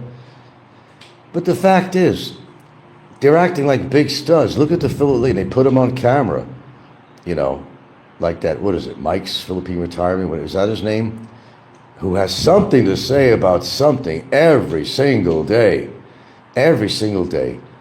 Like he's a total expert on everything to do with the Philippines, women, and culture. When the fact is, they could not get a woman of that age and nature if they tried in the country that they came from. It just wasn't happening, it wasn't going to happen, and it probably will never happen. I like to give the straight out facts of what's going on out here with the expat community. They'll deny this, of course. They feel they're a stud. Look at the woman they got. But you would never be able to get a woman of that age in America. It was never going to, or Britain. It's never going to happen because you'd have to have a hell of a lot of money or otherwise to get a woman at that age, and especially if she's an attractive woman. It was never going to happen, and you knew that. So you had a hard time back in the States or wherever you came from finding a woman, but you hear all this stuff about the Philippines. Let's go to the Philippines. Heard getting a woman is easy. Then you find a woman and you think you're a real stud. Or maybe you're not wanting to settle down, so you want to go from one woman to another and show it to your audience and say, oh yeah, look at the woman I'm getting. I'm a real stud. No, you're not. You're some desperate asshole from another country that came here because you were totally desperate, destitute to find somebody as you're getting older and you're afraid of being alone. Biko says there are too many of these foreigners preying on young Filipinas and young Vietnamese girls. These individuals are vile and they bring no value to any jurisdiction, absolutely. They think because they have a pile of money in their pockets, they think they are entitled. Yes, then it's called entitlement. I've got all this money, I could put a harem together, I could do whatever I want, go from women to women and all that, and I'm entitled because I got money. You got money. Well, that's the only goddamn reason with most of these people that might fit that description, and no names mentioned on here, we don't need to. That's the only reason they got women around. Then I also make an observation of their choice of women. With all that money, look what they wind up with. Seriously. If you have a lot of money, you figured you could get the best of the best of the best. You would think so, wouldn't you? But then there's certain vloggers out there that you see who they're with and you say to yourself, really, man, you got all this money, that's what you wind up with? Seriously? That's what you wind up with? All seriousness? That? Are you fucking kidding me? Even their choices of women. Even with all their money, they're not getting the best women. It goes to say, if you got all this money, you should be able to get the hot babes, man. Or some low-class people call them babe-a-roonies. You should be able to get the babe-a-roonies, but they're not getting the babe-a-roonies. I'll be honest with you, I have not seen one vlogger on here that has ever exploited their women on camera that had what I thought was a hot wife or girlfriend. I have not seen that yet. Just a fact, I have not seen that yet. Not with anyone on here. I've not seen that. We're going to be kind of cutting this pretty short because actually we got something that we need to do today. And I wish I could elaborate just a little bit more. I'm actually getting ready for something here and can't be on here, unfortunately, too long this morning. I'm stretching it out as it is right now. But that's, the denominator that I see. Some people will boast about their money and shit, but who are they with? I mean, use your own observation and your own taste, I guess. It might be different from one person to another. But they're not with anybody special.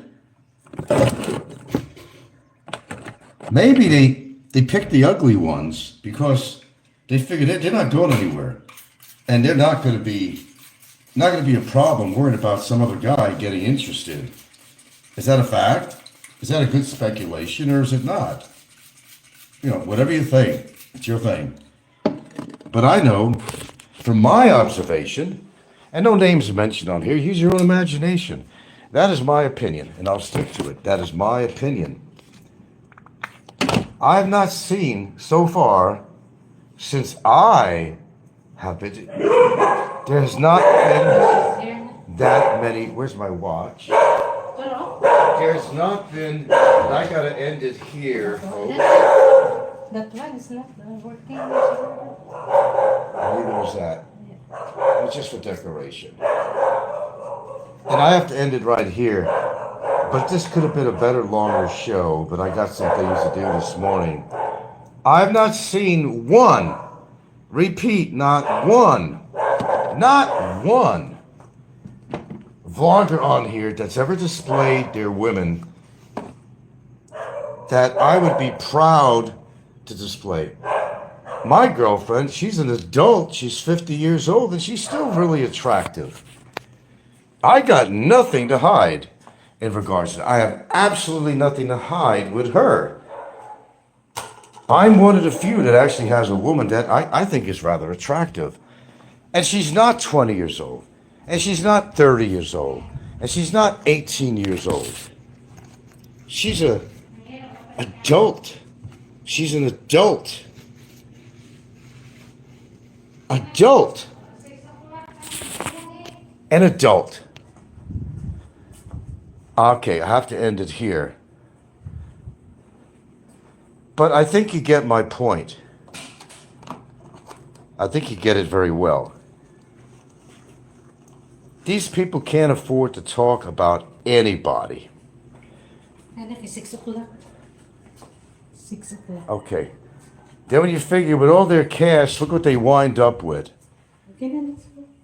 It's like a fucking comedy. All right, what else do I need? Nothing. Okay. It's a fucking comedy. That's exactly what it is. It's a comedy show. A complete comedy show.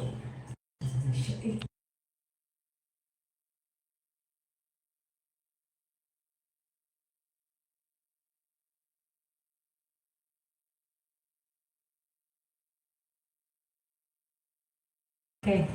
Okay, guys and girls, I gotta go because I'm out the door. But think about what I said, and you'll see that there is a common denominator of what's going on with expats on here.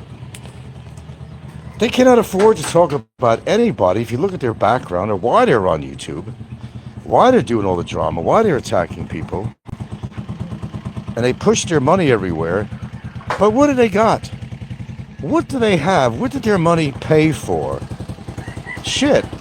If I had some of the money that some of these people had, man, and I was single, shit, I'd find somebody that was extraordinary. But they're not. They're not. Isn't that interesting? I gotta go. Hope you enjoyed what I had to say. Yes, it is pathetic. You see these individuals.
All right, sharp cheddar, 8 ounces, 493 pesos.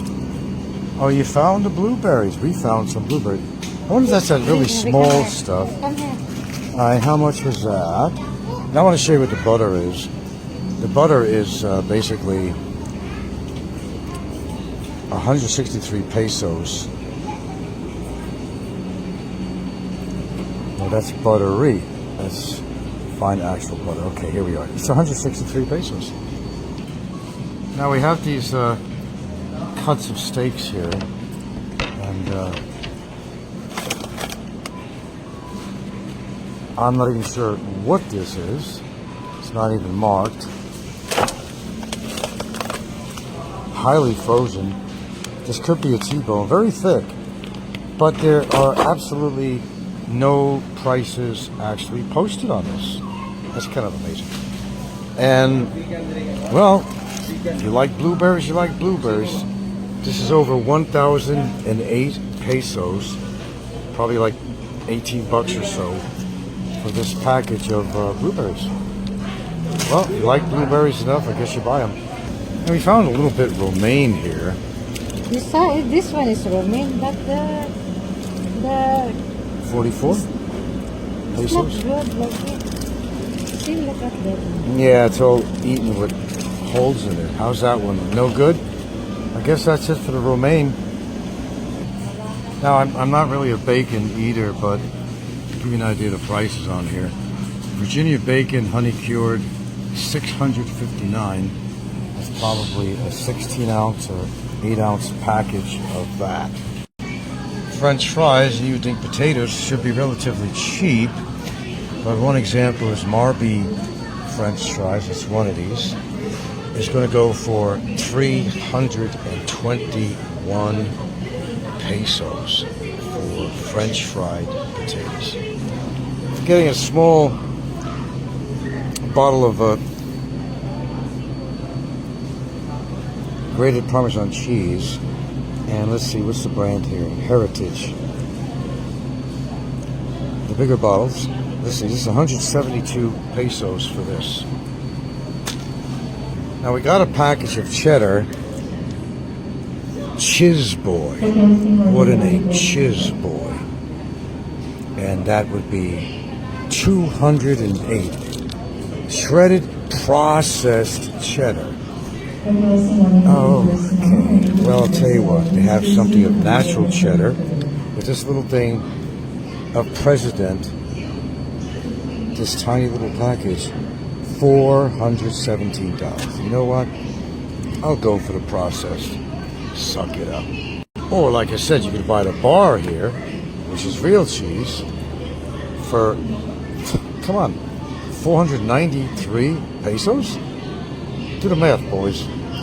What would you do? No, I mean, just to let you know, I'm in a metro. That's where I'm at. I'm in a metro.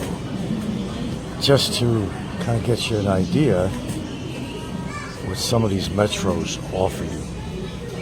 Now, I couldn't even find any kidney beans here. Black beans, yeah. Garbanzo beans, I got it up the ass, almost literally. Can't find it. However, you go into this aisle. As I said, it's really hard to stock up, for emergency on canned foods unless you want to buy some Campbell's. And, if you really like, what style corn? Some cream style corn, Campbell's soup. Golden corn soup. Oh yeah, I'm looking forward to that. Wow, look at the canned foods have an option with whole mushrooms. Don't eat mushrooms. Whole kernel corn. I eat corn now and then, but I'm not going to stock up on that as a emergency food. They got green peas in a can, but they're horrible. Garbanzo, as I said, I got them up my ass. Pitted black olives, I might go for one of them. Not much. So how do you stock up on canned foods if there's really nothing worthwhile to stock up on in some emergency in the Philippines? If you're going to buy a 900 milliliter Pocari Sweat, 91.50 pesos. Now, by the way, if you people are into Gatorade, you're not going to find very much the sugar-free. But they actually do have Gatorade that's sugar-free, but you got to look high and low to buy it. And the average bottle is going for 44.55 pesos. Well, you guys like to drink. Here's some Johnny Walker Black Label. A small bottle, 733 pesos. And you want some Johnny Walker Black Label blended scotch, 1,249. Black Label, another type of Black Label, 456. This is 1,329 pesos. Glad I don't drink.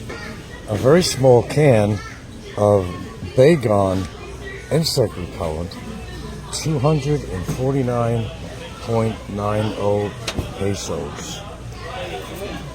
Now I'm going to give you some random prices, even on some stuff that I'm not looking to get, but let's see how much the Skippy peanut butter goes for here.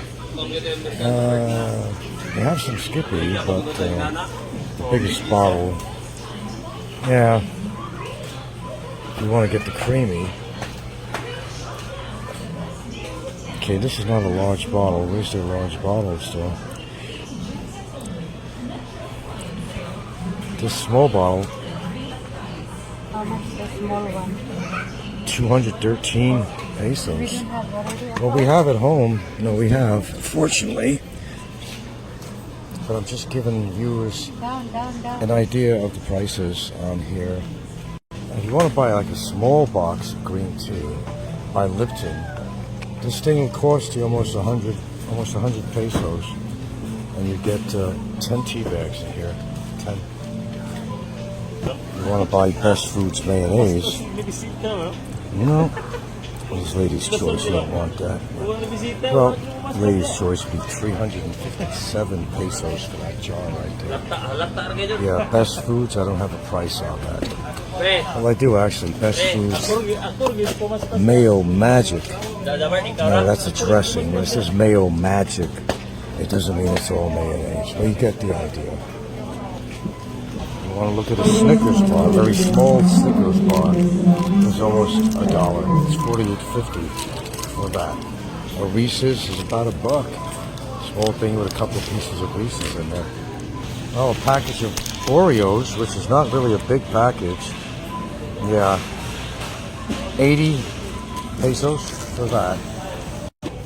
Ferrero Rocher, they have a buy one, take one, 321 pesos. My goodness, a package of M&M's at $1 for this tiny little package, $1. Of course, you're going to see the big cornucopia of sugar from head to toe. Fructose, soft, chewy candy, Raki, pot chai, yummies, and mallow cake, banana split. As a kid, I would have eaten that. I wouldn't touch it as an adult. You live and learn, you know. You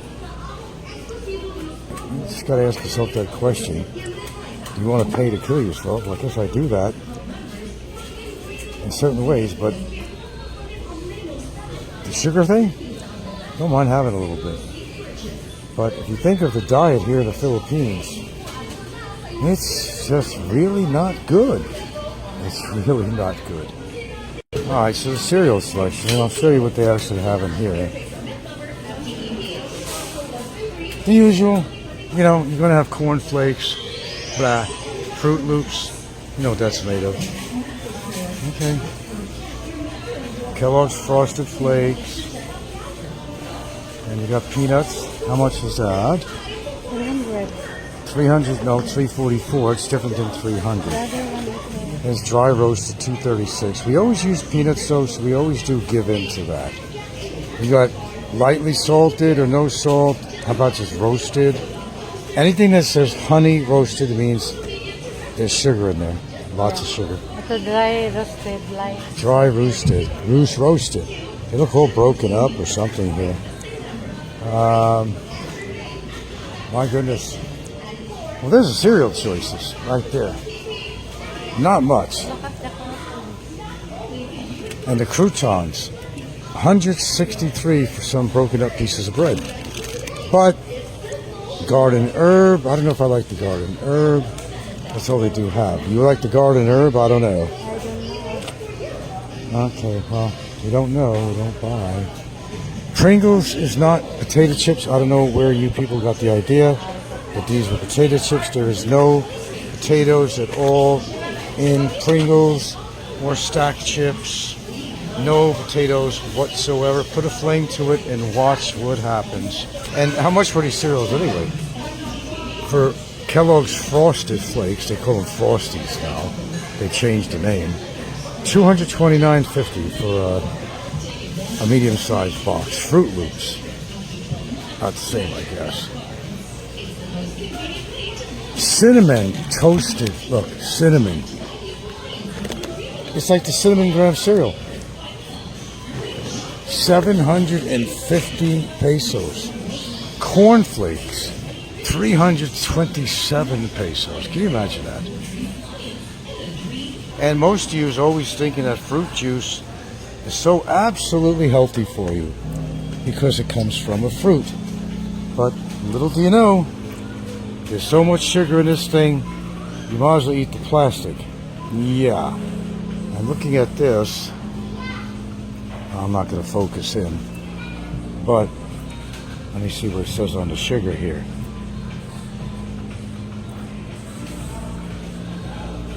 "35 grams of sugar per 8-ounce serving." That's kind of a lot. And good old apples. Who doesn't love apple juice? I do. Get it from a real apple. Okay. Total sugars, 27 grams in that alone. And we got these little baby potatoes we like to have. This tiny little bag is 29.70. I got this on wide. Okay. 20, yeah, about, yeah. There you go. Just a bunch of little potatoes, which we kind of like. You get a few of them if you want. Yeah. You want to know what some garlic goes for a little 3-pack here. They're very small. It's 19.80. Okay, how about some beans? I do eat these. 2023. We'll get 2 of them. These are green beans. Green beans. I'll give you an example of something. I decided to get something to eat this morning, and I had a whole things, you know, it's on the road. McDonald's. Well, I had it's the sausage and egg, and you get the hash brown with it. And as I'm walking around right now, I actually have heartburn. No, seriously, I do. I got heartburn. Scottish oatmeal. Scottish oatmeal. Scottish oatmeal. Looks more like a powder. 435 pesos. Yeah, baby. A can of Bush's cannellini, 175 pesos for a can. It's like over $3 for a can of beans, folks. A can of beans. A can of beans. And some really bad grade olive oil. Doesn't even have a dark containment on there, which is not good. They just call it extra light tasting olive oil. For this little container, 869 pesos. And it's a horrible olive oil. Absolutely horrible. And we're looking at apple cider vinegar. Who would think? By Bragg's. It is organic with the mother. 347.50. Do the math. Okay. So we got some A1. It's bold and spicy, but whatever. 495.50 pesos. Yeah. And good old Vlasic pickles, I generally buy this. You don't get many spears in here. I don't like the bread and butters, but this thing here goes for 227. But if you go some off-brand dill spears, it's 291. How about a simple loaf of bread here? And you got the typical Grand Gardenia here. 122 pesos for a relatively small. Let's move down the line here, though. Of course, the sweet section. I'm not buying any of this shit. I'm just showing you it. Yeah. It's on an average 85 pesos for a package of one of these things. Creamy wafers. We do give in to that now and then. Vanilla, but only if you have the strawberry. We do give in to that, but not very often. And that's like 58 pesos, which, gets your sugar whiz. Guess that's okay. They have one that's really good, that's a lemon flavored. But I think the best one, if you can't find it, it's kind of hard, is the strawberry one. So if you're going to sugar out, you go with the Nissan wafers. Now this is really funny. Saltwater mouthwash. Okay. 138 pesos. Why do you have to buy this? Salt is cheap. You got it at home. You can make your own salt water, but people are gullible enough to buy this kind of shit. Okay. Listerine Cool Mint. I usually buy the Total Care. With the Listerine Cool Mint, it's 320 pesos. It's over $6 for a bottle. And how often do you go through that? There are alternatives. The alternative is this that we like to use. Yeah. Let's see. It's kind of expensive though, this good sized bottle. 443, but you can make quite a bit out of this. It's good for a great mouthwash and keep your mouth kind of hygienic. Well, we're not buying hardly anything in this store. Hardly anything. You like Sky Flakes. A lot of people buy Sky Flakes or whatever. And they come in a big package. Well, this size package here. Of course, you're 59.75. And of course, you got your thing with chips. It's a mediocre sized classic Lay's potato chips that cost you 165 pesos. Doritos, 167. These are not really large bags, just mind you on that too. And we don't really have anything in here. All right, healthy cabbage, healthy beans, potatoes are relatively healthy, call it healthy. Onion, white onion, yeah, I approve. Peppers, healthy. This, not healthy, but, land over on bread alone. And just look at the prices. You get a package of 6 Kit Kats. We're not buying that, of course. 106 pesos. Yeah. I don't make this shit up. You want to keep the house smelling nice and have neurotoxins in your air. Well, of course, get some Lysol disinfectant. 559 pesos.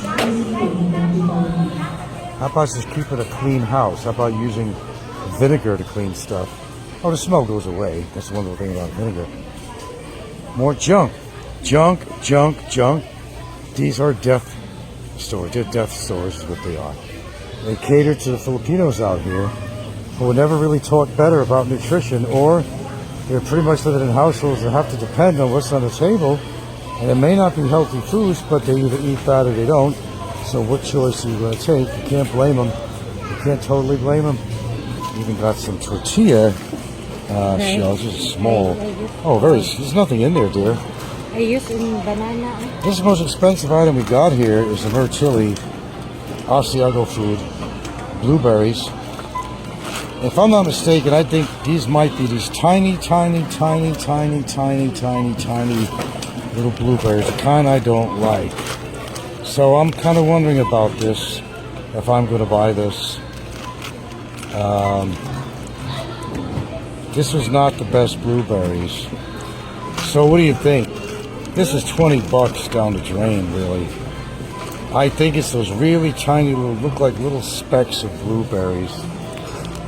Well, you like that one or not? I don't think I do. Okay, you I think I'm going to return it.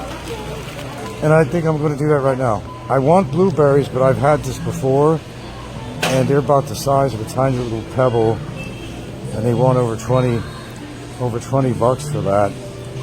I know if you want something bad enough, you buy it. But I'm also a little bit savvy with my money, too. I do want to get my money's worth, but I can't see myself spending maybe over 20 bucks on something that it's not a good product. They're not big blueberries. The ones that I remember on this brand, they were just tiny little things that maybe you thought were cranberries or something. I don't know, but they didn't look like blueberries. They were, and it was just so frozen over. In fact, they were frozen over. So, you know, we'll go without blueberries. It's not going to kill me, but I prefer to get my money's worth for something that I actually want. Not because, well, I found a bag of blueberries here. Nah, if I can't enjoy the product, you know, I'm just not going to buy the product. Overall, everything you see in sight is sugar. Everything you see in sight. Everything you see in the store is unhealthy for you. Everything. Let's see what this is going to come out to for this little tiny bit of food. Tiny bit of food. What do we got here? I'm going to show you exactly. Small can of crawling insect spray. A little thing of Parmesan cheese, some beans, some potatoes. I got a little thing of cabbage. And we got some Chiz Boy. I love the name of that. Shit, it's a cheese food. I'm sure it is. It's magically delicious. No, they're not. I'm looking at somebody else's stuff here. The lemons.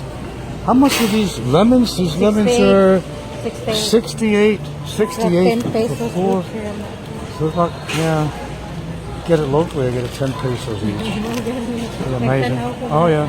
Well, the little bit we bought here comes with 1,108 pesos for what you basically just saw. Some Biggie's wallet is bigger than mine. Look, I'm broke. There's nothing in there, man. Who's broke? Come on, bail Barry out. Bail Barry. Free Barry J. Free Barry J. And that would be it. And we out of here. We out of here like Fred Astaire. We out of here. I need new glasses already. There you go. I should get one of these, just float in the ocean. What do you think? You want shawarma? No, I've got a little acid from that McDonald's this morning. Shawarma would have sounded good. But truthfully, I told you, that shit food will kill you, man. That acid reflux or whatever, just from McDonald's this morning. The deep fries, well, the hash brown. All right, we's done, folks. We'll catch you later. Yeah, I'll give him a big surprise someday. Who knows? Or maybe he'll give us a big surprise and fucking croak or something. He really is rude. That's all I can say. He's really a very rude person. Uncle Ben and Aunt Jemima. Did you know they changed the picture of Aunt Jemima on there? That was apparently very racist or something. Everything is racist these days. Remember? It'd be like the fat black woman with the cloth turban on her head, you know. Oh, they was like that. Yeah, I haven't used that, I think, for a long time.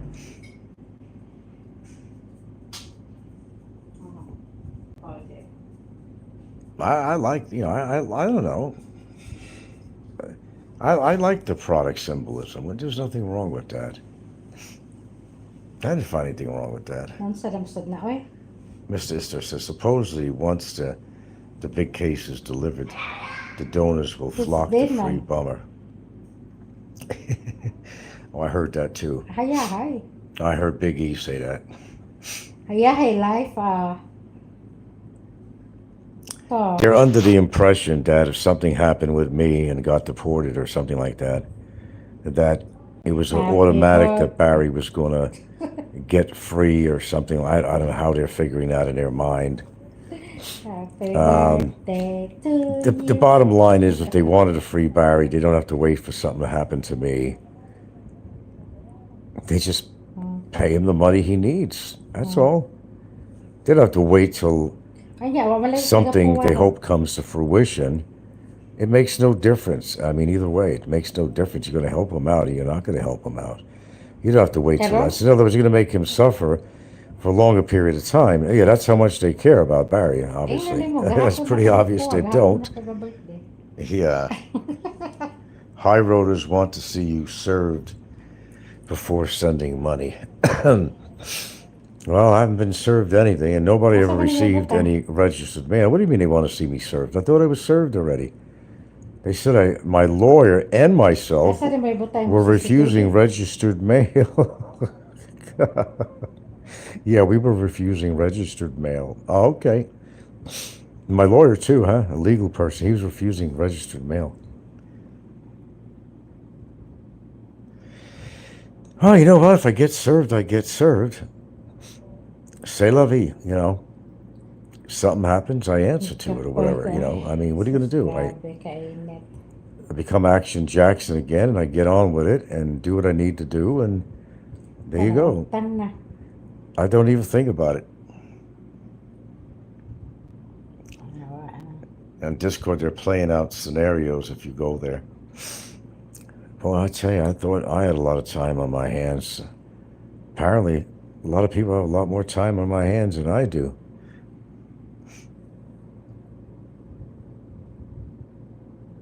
Discord, is that what all the elite hang out?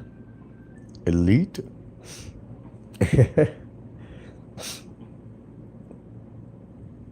Well, you know, I'm just glad that Barry's case is over.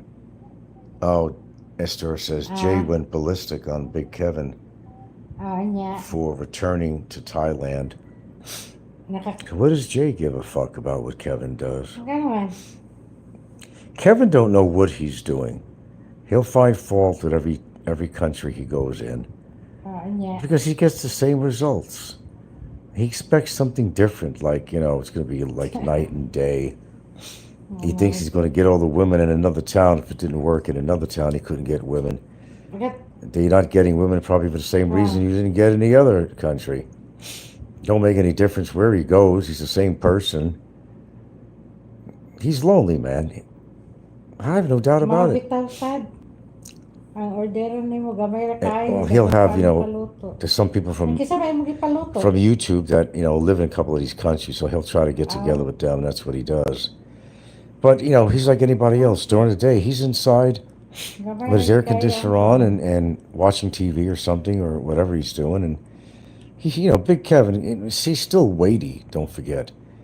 And he doesn't walk that well.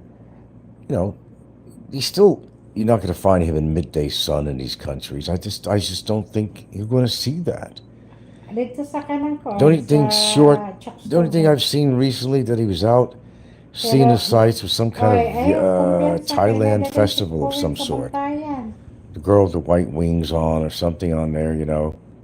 That's the only thing I've seen of him where he actually went somewhere. And, you know, I mean... He needs to do something. You know, take the people into what I do. Take them into a shopping market of some sort. You know, show people what they have in their supermarket shelves. I mean, that's a show. Something, except sitting in this fucking chair. First in, you know, Thailand, and then in Vietnam, and then back to Thailand. Sounds like Steve Montelli, you know. How does Kev live in 10 square meter apartment room? No, I think this one is bigger than what he had in the other country, I think. I don't need, you know, if I'm alone, I don't need a lot of space to live in. If I had to live in a room somewhere, I mean, does it have a bed? Does it have an air conditioner? Does it have a TV? Does it have internet? I'm good. I don't need, you know, hopefully we'd have a hot water heater for the shower. Nag-aircon ko dit. Pag-abot Yeah. pa, iga pa. If I'm living alone, Aircon na dito sa sala. I don't care, Ganahan man magigda. how big the place Ay is. ko, kado ha? Do, ganda rin sa bahala na. As long as I got shelter, and I'm fine. I'm not real picky if I'm living alone. I'm really not picky. If it's clean, it's not infiltrated with cockroaches and stuff like that, I'm good. I'm all good. You got a working TV big enough to look at. You got an aircon when you need to use it. A fan in combination. A place is clean. It's maintained. You got a comfortable bed. I'm good. Anya. I'm good with that. Aligre kas bayat. Nagsakay ka no sila ni I JL. guess his life fits in a backpack. But, well, Nagsakay ka no sila ni here's the thing with Kevin. He has a way of collecting a lot of Ay toys. ko, iba tagipangutana. And that's the problem. Di siya mo, tasa tugaling ko doon. Naman sa Like when he was living at his aunt's Bana. place, he was, my back. I wasn't joking about my back yesterday. Oh, man. I tell you what, riding on some really very uncomfortable forms of transportation Dili. really plays a toll on my back. Hey, girls. Hey, girls. What you doing? You want to go out? What you doing? Okay, come on. It really does play a toll on me. Today I'm like a pretzel. I'm like a fucking pretzel.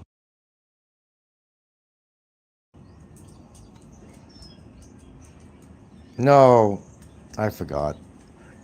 I didn't bring. No, I didn't bring a cushion. No, I didn't.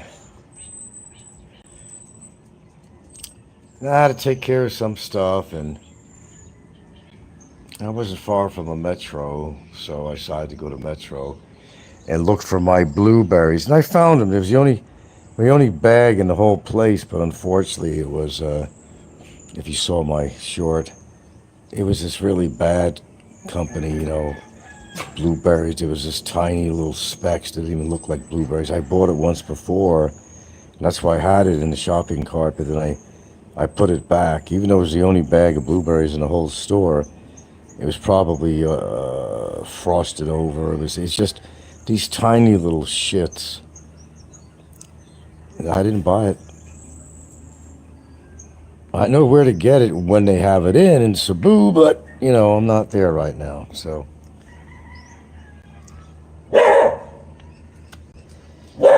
Well, even SNR. Well, like I said, what you have to do, if a store has a particular product that you like, and it's really hard to get, if it's a good quality product, whatever, just buy it. Because just figure, they only get their stock in when it comes in. There might be a product that you don't see there anymore. So if it's that good of a product that you like, you buy it. It's the best way to work things out here, guys. Buy it if it's of toys. Ay ko, iba tagipangutana. And that's the problem. Di siya mo, tasa tugaling ko doon. Naman sa Like when he was living at his aunt's Bana. place, he was, my back. I wasn't joking about my back yesterday. Oh, man. I tell you what, riding on some really very uncomfortable forms of transportation Dili. really plays a toll on my back. Hey, girls. Hey, girls. What you doing? You want to go out? What you doing? Okay, come on. It really does play a toll on me. Today I'm like a pretzel. I'm like a fucking pretzel.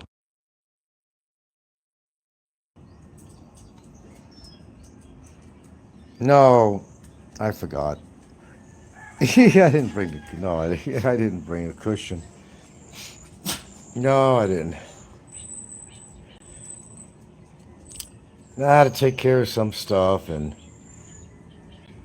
I wasn't far from a metro, so I decided to go to metro and look for my blueberries. And I found them. It was the only bag in the whole place, but unfortunately it was, if you saw my short, it was this really bad company, you know, blueberries. It was this tiny little specks that didn't even look like blueberries. I bought it once before, and that's why I had it in the shopping cart, but then I put it back. Even though it was the only bag of blueberries in the whole store, it was probably frosted over. It's just these tiny little shits. And I didn't buy it. I know where to get it when they have it in Cebu, but, you know, I'm not there right now, so. Well, even SNR. Well, like I said, what you have to do, if a store has a particular product that you like, and it's really hard to get, if it's a good quality product, whatever, you know, just buy it. Because just figure, they only get their stock in when it comes in. There might be a product that you don't see there anymore. So if it's that good of a product that you like, you know, you buy it. It's the best way to work things out here, guys. Buy it if it's available. But I was saying earlier about, as far as stocking up on food, I'm sure we could find all kinds of frozen stuff to stock up on, and that's what we normally do, but our cupboard is pretty bare. There's not much in there at all. I got more vitamins than any food-related items in there. There's not much of anything in there. I mean, there isn't anything. There's just nothing to buy. I mean, you know, unless I'm into sardines and local food, like there's plenty of cans. You get all you want. Carno del Norte sardines. There's nothing that's palatable to me. Nothing. And I don't eat Spam. They got Spam here too. I think one of the most frustrating things about this country is the food. I mean, Philippines is not known for their cuisine. They're not known for their food out here. Italy, well, that's a whole different story. They're all known for their food. France is not known for their food. What food? I don't know, what is France famous for with foods? French fries? I don't know where they even came up with that. French fries. What makes our fries that we eat out here? Why do we call them? You ever wonder that? I look up stuff sometimes. I never looked this one up. Why do they call these type of potatoes we eat, we know as French fries? Why do they call it French fries? I have not a clue. I don't know everything, guys. I don't know everything. It seems I do, but I don't know everything. Okay, girl, get down, get down. You want to come in Daddy's room? Ginger. You want to come in Daddy's room? Back where the air conditioner is. Alright. Both of us be talking on our phones at the same time. Alright, come on, girls. Go ahead, girls. Come on. Hi. So we'll both be on our phones here. You'll hear her chattering in the background and all that. Oh, I need to lay down. Lay down. That honestly is the most frustrating part. You can't get anything that's real out here. You can't even get real cheese. Well, yeah, there are places that sell it.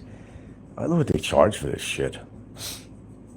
It's not like I'm so broke that I can't afford it. It's just, you have to make a conscious decision as to how much you want to spend on one item, you know, because you don't want to encourage the companies to sell these products for these really ridiculously high prices.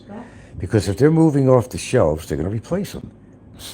And if they still sell them for high prices and even raise them, well, if they like it that much, I'm going to raise the price even more. So it gets to a point that you may like something a lot. I am personally not willing. I love White Castle hamburgers. I used to grow up with those things. You get 6 little sliders, they call them. And I don't know where that name Sliders came in. I guess it's been around for a while. When I was growing up, we never called anything that looked like a White Castle hamburger or any other miniature burgers. We never called them Sliders. I have no idea. That's another thing. I have no idea where that name came from. Sliders. Shit, you could eat those little... And, Marie Colander pot pies. Oh, I always carried that in Hawaii. I always had Marie Colander, but I didn't know what to eat. And I know it wasn't, the most healthiest thing in the world to eat, but I liked their turkey, I liked their chicken, and I liked their beef.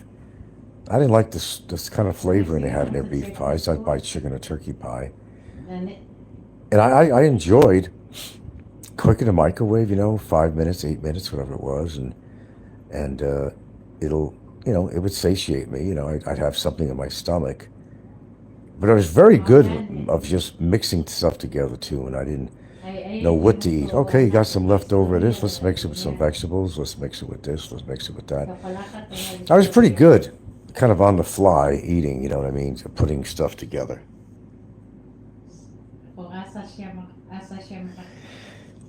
I don't know where it comes from. I've never used the expression or the terminology of sliders. Nah, when I was a kid growing up, we used to visit my grandmother in the Bronx. Would you believe this is amazing thing about selective memory or whatever you have. I still know my grandmother's telephone number from 40 years, whatever, 60, over 40 years, 45, 50 years. Area code 212-TU1-3578. TU mean tulip 1. I don't know, they used to use sometimes letters, but it pertained to the numbers. TU1-3578 with the area code of 212. How the fuck do I remember that? That's just amazing itself. I remember her address. 2723 Barnes Avenue, which is right off Allerton Avenue.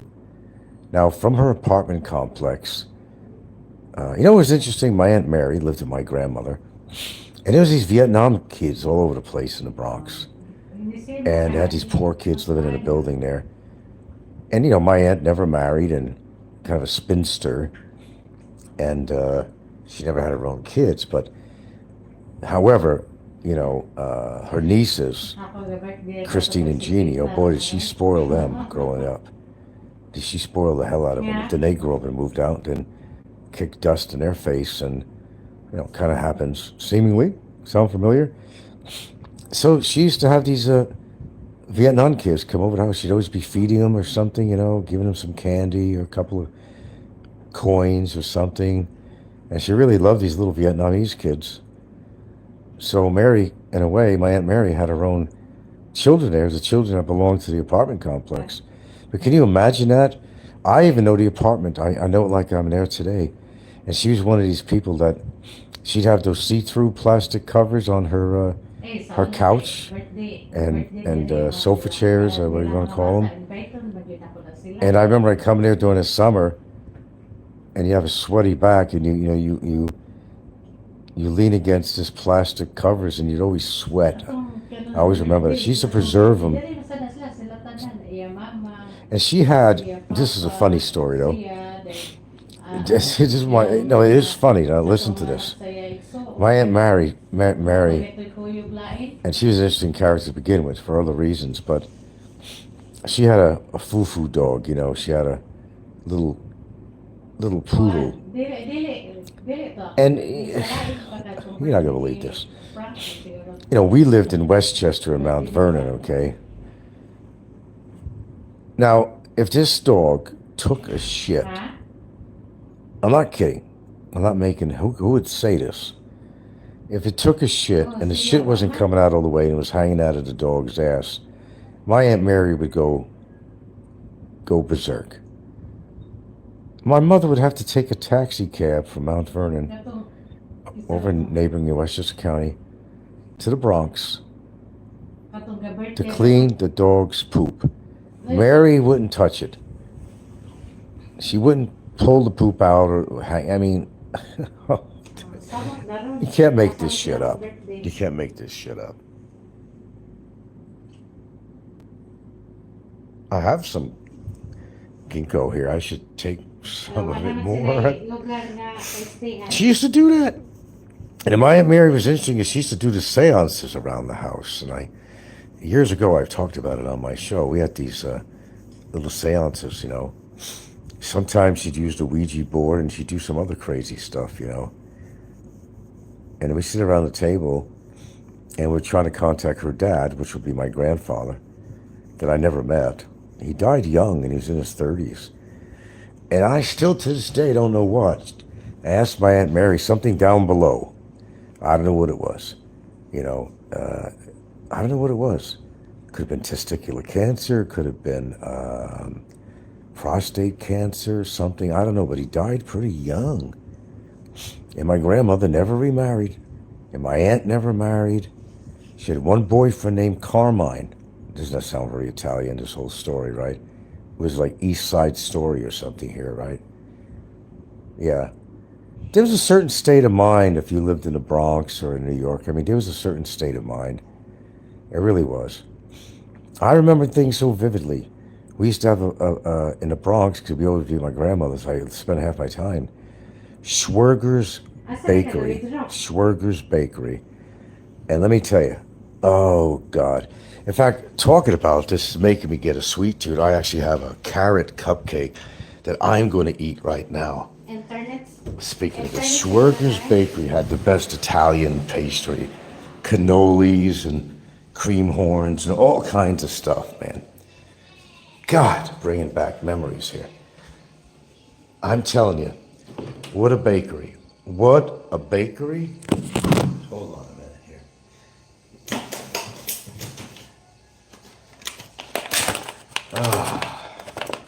Kind of a trip down memory lane here this afternoon, a little bit. I wasn't planning on going there, but okay, hold on.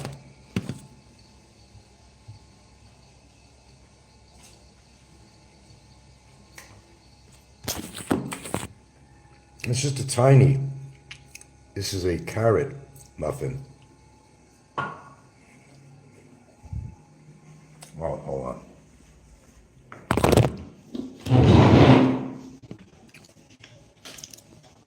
But Schwerger's Bakery, that was a good place.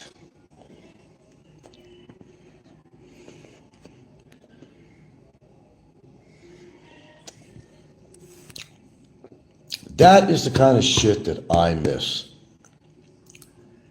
That's the kind of stuff.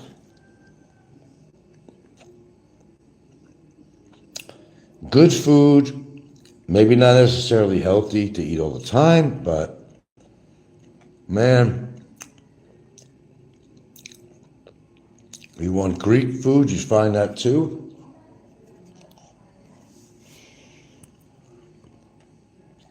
But nothing's the same.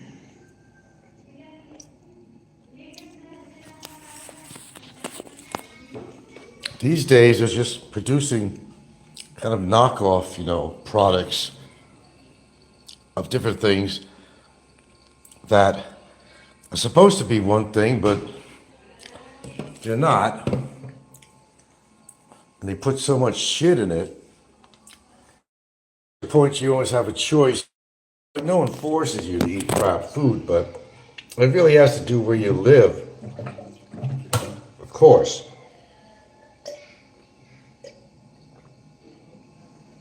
Flush it down with some water here. Yeah, I can't go back in a time machine.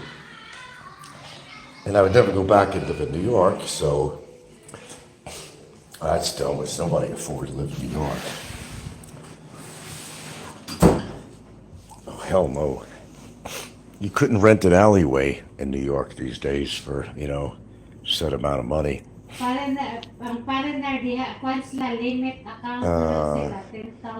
Mr. Point 25, there he is, the man of the hour. Is that who I am? Yeah, 20,000. But I tell you, man, God, I'm so dry. I didn't drink too much. I bought some Pocari Sweat today. No, I bought some Gatorade on the road.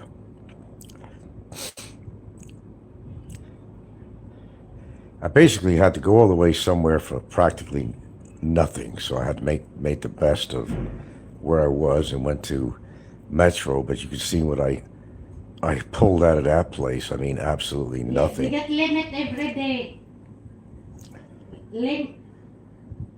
Oh, Huh? you're the Catholic. Good. Okay, I'm glad you changed it.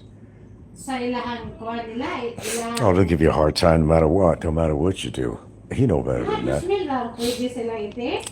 Yeah. Ano man yatin But, to, you know, ano man I'm to, easy to please every day. in a lot of ways. I mean, and I could eat meals that, you say, what are you eating that for? What are you eating that for breakfast for? That's not a breakfast item. You don't have to go along with everything in a cattle. I mean, you could have breakfast for dinner. I mean, you could have it for lunch. The kind of stuff that you normally would have. But everybody's so traditional. Shit, many times I've had broccoli as my breakfast, or I'd have some kidney beans or lentils or something. Many times. I do eat oatmeal. I try to incorporate that in my diet. If there's nothing there, I just make it tasty. I put some cinnamon in it, just a dash of salt. Put some cinnamon. If you have any real butter, I don't eat too much of that, but I love butter. You put a little butter in it too, and it's actually tasty. I'm not really that hard to please with food, but I am specific on certain foods that I have to have in my diet. I got to get greens in me. That's really important. I get sick of chicken sometimes because we have so much chicken around here that, I mean, it's something to eat, It's like the Filipinos, nothing on his, you're going to eat what's on the table, or you're not going to eat for that day, and that's the way it is. It's either we're stocked up with food, a lot of we're not stocked up, and quite frankly, most of anything decent that we like to eat is going to come from Cebu, really. Not from here. Meals on Wheels, is that still around? I don't know. Mark said they would try and make Jesus himself look like a bad person. Yeah, they would. I don't know. It's probably better I don't give them what they want, the people that you're talking about. I know all the people you're talking about. And why even give them the publicity on here? They want you to talk about them. This way they could talk something back to you. So maybe we'll just deprive them of that, unless for some reason it has to come up. But I did another show where I was talking about, and was that this morning? I don't know, it was a conglomerate of different things I talked about. And one of the things was how people are just not getting interesting enough. People love to talk about food. They love to talk about shopping. I noticed that. They like to see what you're buying in the store, like I did this morning a little bit.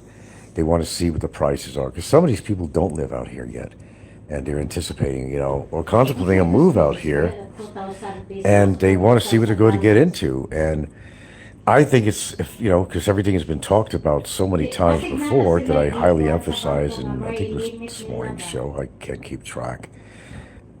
People like stuff like this. Just like, Amazing Philippines, Rod. There are people that are interested in the prices of rentals out here because they want to move out here. Or maybe they want to buy a condo. And that's what Rod does on Amazing Philippines. He gets a little sponsorship or something from his buddy over at JRC, whatever, JR, for his agency. But all in all, I mean, Rod provides a lot of good information. He's very specific about what he talks about, but it's not always all about real estate or rentals, and he does talk about some other things. But people want to be entertained and informed at the same time. That's what I came to the conclusion of, I can do that, you know. I could inform you and entertain you at the same time. But the one thing that I'm, you know, Sa Prince Mahakam. not really going to go into practically ever is, because it's been talked about so much, is, you know, how much you have to make a month to live out here. Because it's stuff like this, it's like Snoresville. And ever since I've ever been on YouTube, this is all I heard. It's the same people saying it at another time, you know, and it's, you know, you can't go by, for example, a certain figure. Everybody's spending habits is different. Yeah, he's one of the better channels around, yeah.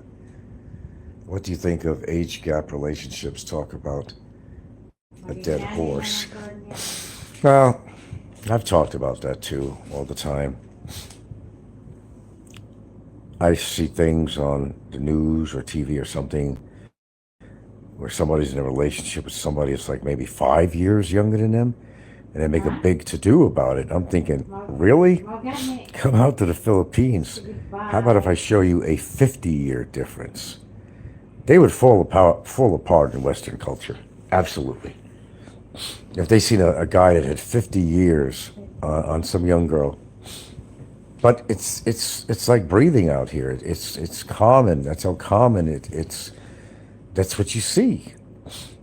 No, and I can go back to say that the greater the age gap, the greater the situation is that it's definitely a business relationship of sort. You know, the woman is two things. She's not only seeking an older man because, well, he's going to die at some point earlier than her if everything goes right. And maybe he'll get close enough that he'll leave her property or buy her property, some whatever. Leave his will or bank account to her or whatever. I don't know. And, you know, if the guy is feeble or naive enough, you know, he'll believe that it's real love, which I would think about over 90% of the cases is not real love when you got a greater age gap thing on there. That's the only thing I'm going to repeat on the show here today, because I've talked about this and so has everybody else. But I think, and I still feel that you got nothing in common when you got such a great age gap. I mean, a really enormous age gap.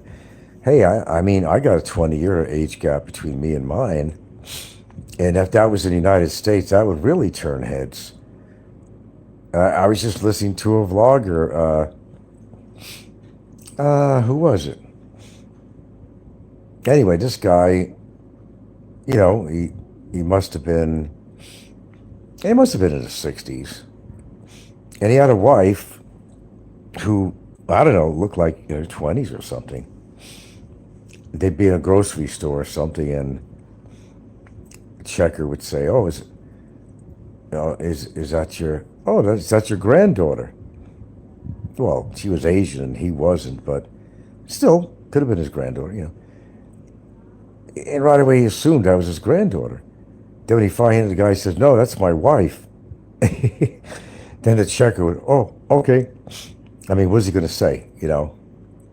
They get away with it out here. But, I mean, they get away with it, meaning that you could do that out here. And maybe some people don't blink their eyes at all about this because they see it so often out here that it's not like, "Oh, shit, I can't believe what I'm seeing, man." It's not like that at all. But realistically, such a great age gap should never happen. There's nothing in common you have with that girl except a willingness to screw her and her willingness to screw you over financially at that kind of an age gap. Yeah, they figure you're going to die soon because you're so old. So get real close to him and get what you can off him before he croaks. Then you move on to the next guy out of a convalescent home or something, you know, and you work him. And if you do that, it's a job. It's a career for some of them. It's a career. And they get wealthy from it. They get wealthy. They go from one guy to the other. They don't want younger guys because they might live a long time. Isn't that true? These 50-year gaps, though, yeah, the locals won't be loud about it, but they definitely know it. Yeah, I know. I've actually said that on my show that people do talk when they see that. When they see, like, me and my girlfriend together, they don't even blink an eye because they could see that she's not a little bubblegum chewing teenager. She's an adult woman, and I'm an adult man.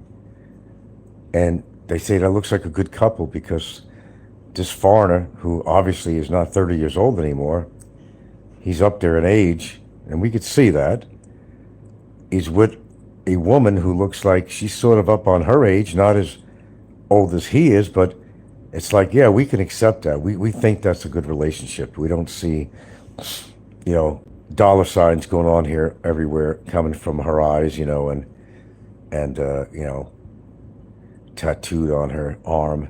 They look at you and they think, oh, that looks cool.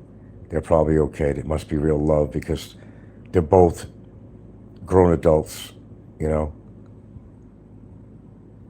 Right, you and Gilda just look like two adults. Yeah. Yeah, and let me tell you something. Even, 20 years, that's still a lot of years. She gets to look. When I was back in Hawaii, and don't forget, I've had to spend a year or more back there. You get spoiled when you've been to the Philippines with women, knowing that you get somebody that's younger, but to think that somebody that's younger will be interested in you. I profoundly remember when I had this, because of the COVID, I was there in Hawaii and couldn't get back. It's before I knew Gilda and all that stuff. Let's see, going way back, because that's right, I used to make tourist trips to Hawaii. Yeah, I was on my tourist trip stuff. I mean, real tourist stuff.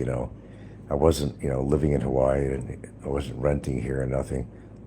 I'd make trips back and forth and to the Philippines, and I knew exactly what the Philippines was like, and you could get a younger woman. But I'm gonna plug this in if I'm gonna continue here. Hold on. I remember, I don't know, one example of some girl behind the counter at a 7-Eleven store.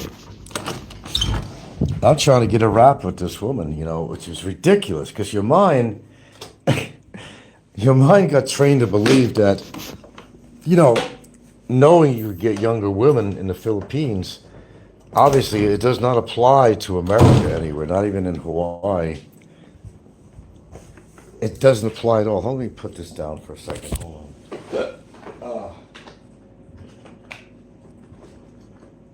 Is that going in there? There are always 3 plugs in here. One has to come out. Okay, hold on. That's even fitting in there, right? Hold on. Okay. Had to plug in my charger here.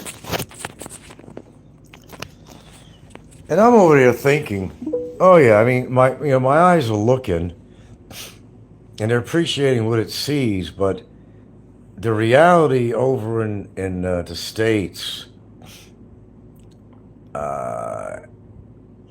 it's not a reality. I mean, you get spoiled when you go to the Philippines because you could get the younger women. But when I was back in Hawaii in the early days, when I was starting to visit the Philippines and all that, you just got spoiled. In your mind, you're not really thinking that you're like in, say, your 60s at the time, or late 50s, or whatever. 60, whatever. A little before 60, actually. 58 to 60, I was at. And, you're trying to get a rap with some chick in Hawaii, and she's extraordinarily, younger than you. It's just not going to happen.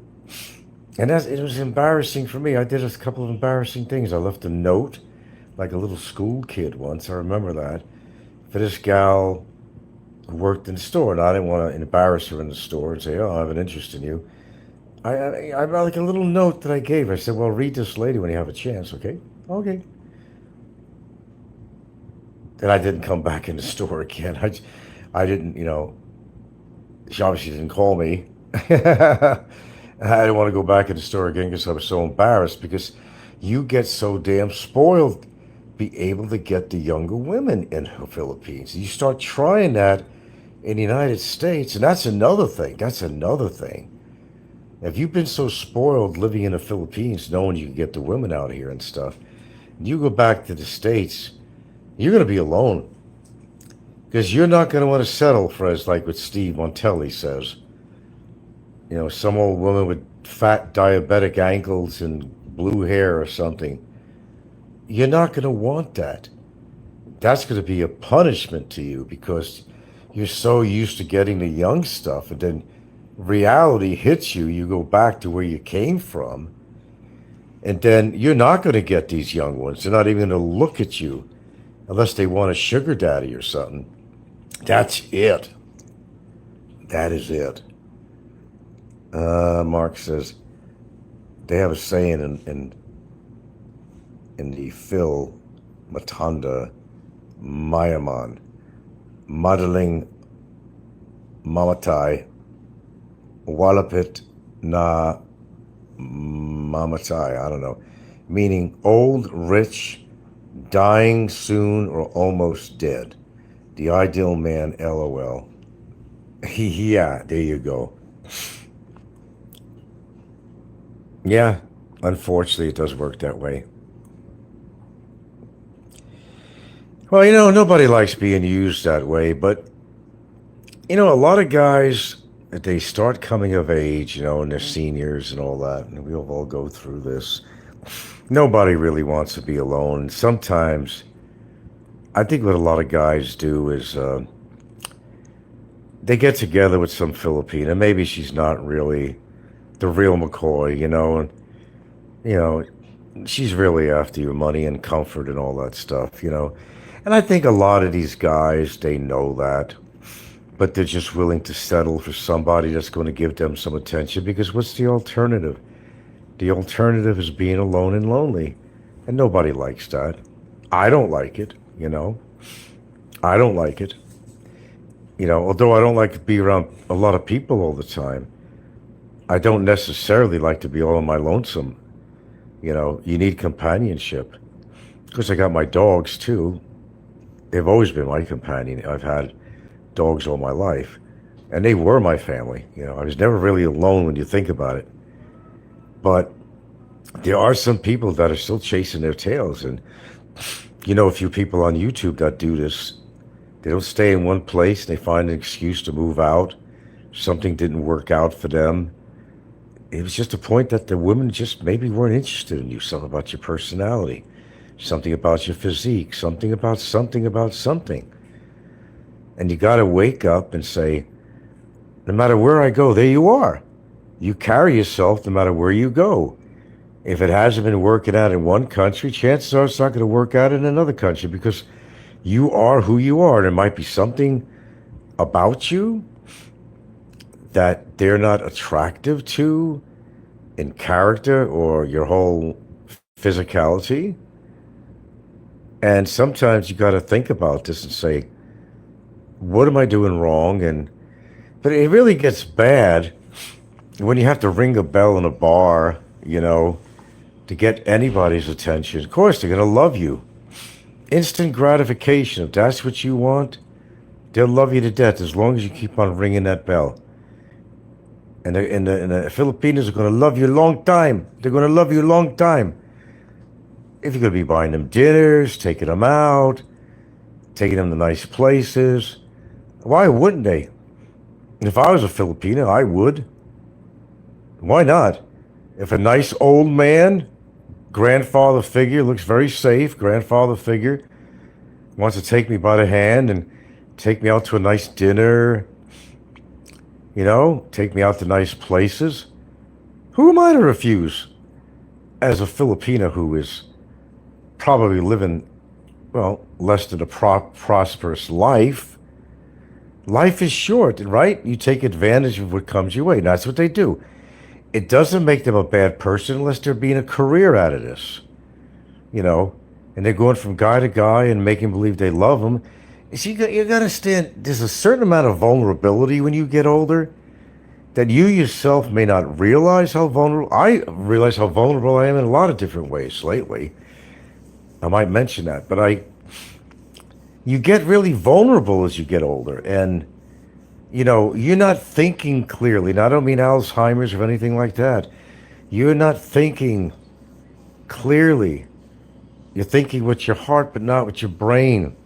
You don't want to be alone, and you don't want to die alone. You don't want to sit there to rot in some apartment and have the local cockroaches and rats or dogs or cats eat you up, and they find your skeleton all putrid later on. They don't want to be alone. So the question is, are they wrong? Just to get this companionship is to go along with a Filipino, whether he is 100% realization or not, that she's using him. I mean, it's his prerogative, I guess, to do what he wants. And there's a lot of people that will do a lot of things for your companionship. And this goes on all the time, and it's not just in the Philippines, man. It's all over the world. Some guys will hire a maid or something, in America or somewhere, just to have somebody younger and lovely around to look at and somebody to talk to. Believe me, my brother went through one of these stages where he used to have someone from the state come over. There's nothing much to clean up in that apartment. They didn't do shit. But it was somebody to talk to when his friends weren't around. It was a sad situation. That's why I'd be calling him like every couple of days. So he has somebody to talk to, other than some of the usual people that he would talk to, who are not always available. Loneliness really sucks. It's not even a disease that'll kill you. It's the loneliness that'll kind of accentuate your diseases. And nobody wants to be alone, man. And neither do I. But after being together with somebody, she's the longest relationship I've ever had in my life. After being with her, she becomes part of me. I can't see her not being in my life. I just don't even want to imagine it. I just really don't. Life would change for me completely. Then I wouldn't really care about anything. If somebody gives me shit, I'm there with a baseball bat on their fucking head, and they throw me in jail, they throw me in fucking jail. She's the only thing that keeps me sane from not doing anything that's really radical. The only thing. I would have took care of business a long time ago, my friends. A different way. I don't have to make mention to what business that was. If I didn't have her in my life to keep on the straight and narrow. Believe me, if I have nothing to lose, well, then I'm not going to care about certain things or certain actions. I'm not going to care. I'm not going to care at all.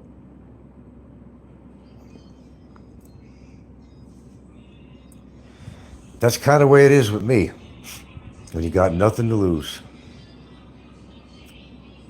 I'm all out on something. I'm all in on something, actually. My mind will change in a radical way. Just watch out for Frankie. I don't care how old you are. I'd be a hellfire on wheels, let me tell you. I'd get the job done, and I'd get it done right. It don't matter how big or how young you are. I'd always find a way to take care of business. Size has nothing to do with it.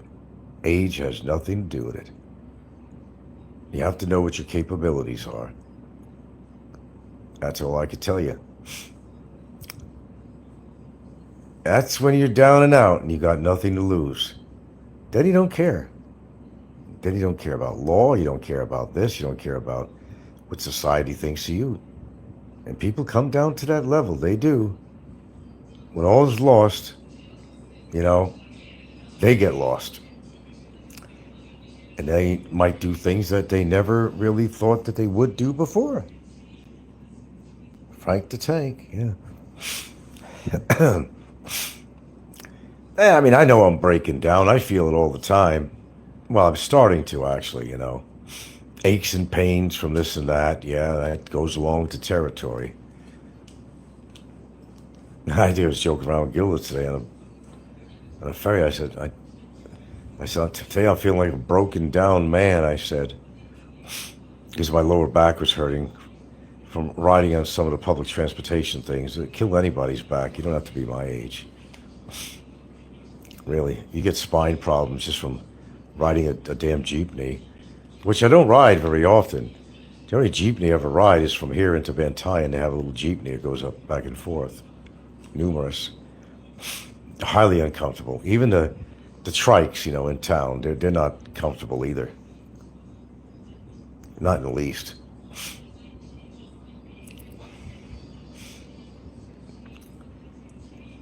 I see all these old expats singing, what's his name song? She was only 16. Do, do, do, do, do, do.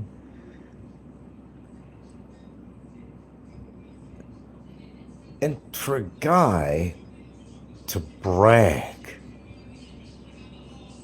that they scored with a girl who's a teenager, to brag about it. I mean, if you're an expat visiting the Philippines or anywhere, Southeast Asia, and you're going to be farting around with very underage girls, and I notice I didn't say women, underage girls, because they're not women yet, and have the balls when they come back to the States or wherever they hail from, Britain or whatever. Yeah, I bagged this 16-year-old, this 17-year-old, this 18-year-old, this 15-year-old. Chances are they're not going to say anything about that. They'll just say, unless they're associated with a group of perverts, but normally they're probably not going to say anything when they get back to the States. They'll just say that they met and got together with a number of women. Then you're going to have the ones that make the horrible mistake that if they actually videotape these women in, let's just say some conspicuous situations, sexually, you present that to somebody, you're going to go to jail, brother. But some people are so proud about what they did that they're willing to go show their friends, look what I bagged. That's where they make a mistake. That's where they make a mistake. Is it your friends are not going to talk about that? So watch what you do if you're an expat and you're coming to the Philippines. Don't get yourself in trouble like that. Date women that are of legal age. Even if you're 70 or 80 years old and you want to date an 18-year-old, I guess it's a legal age out here now, I guess, or 21. For a foreigner, that is. There's actually a different rule for locals if you didn't know that. But, okay, sure. A ridiculous age gap. Let's just say she's 21 even. Okay, you can't get more legal than that. And you're like, let's see, 60. You're like, 50 plus years older than her. Still doesn't make it right just because she is of what they decide to be called a legal age. It still doesn't make it right as pertaining to the age gap thing we were talking about earlier. It still don't make it right. I don't think anybody should be dating their great-grandfather or their grandfather. They have to be with people within reason of age, that they have something that they could relate to.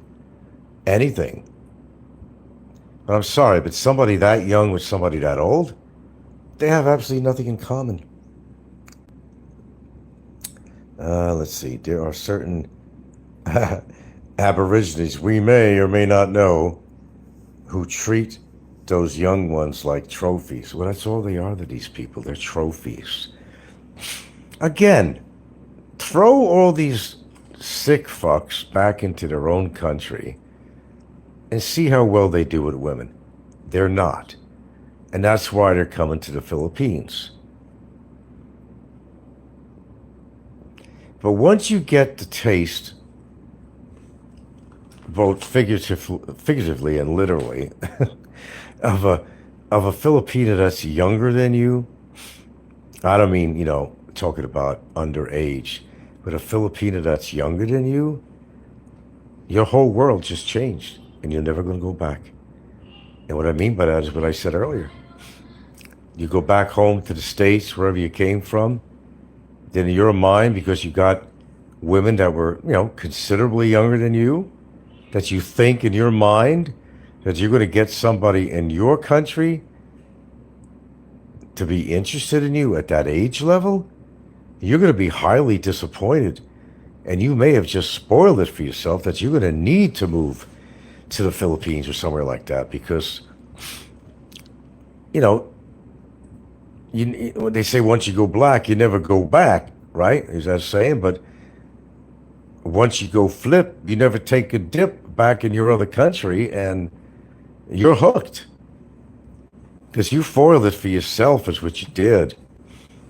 Now you can't see anybody your age in your country as being fit for you. You're going to be talking words like, I don't want some old bag. Even though you're an old bag. You're an old sack of shit yourself. And we are. We're old sacks of shit, man. Compared to, some beautiful younger Filipina. We're very fortunate to have something like that. I thank whatever that I have what I have at a 20-year difference.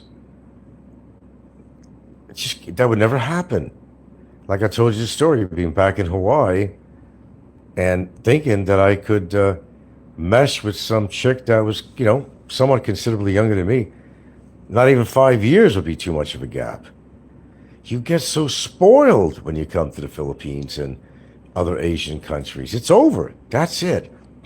You're going to have to move out here because you're going to be seeing things a totally different way that you've never seen them before, that nobody in America or wherever is going to be good enough for you. And you probably don't want that fat woman with the swollen ankles from diabetes or something, wearing diabetic shoes and, dyes her hair blue or green or something. You don't want to go back to that shit because that's all you're going to get if you're lucky.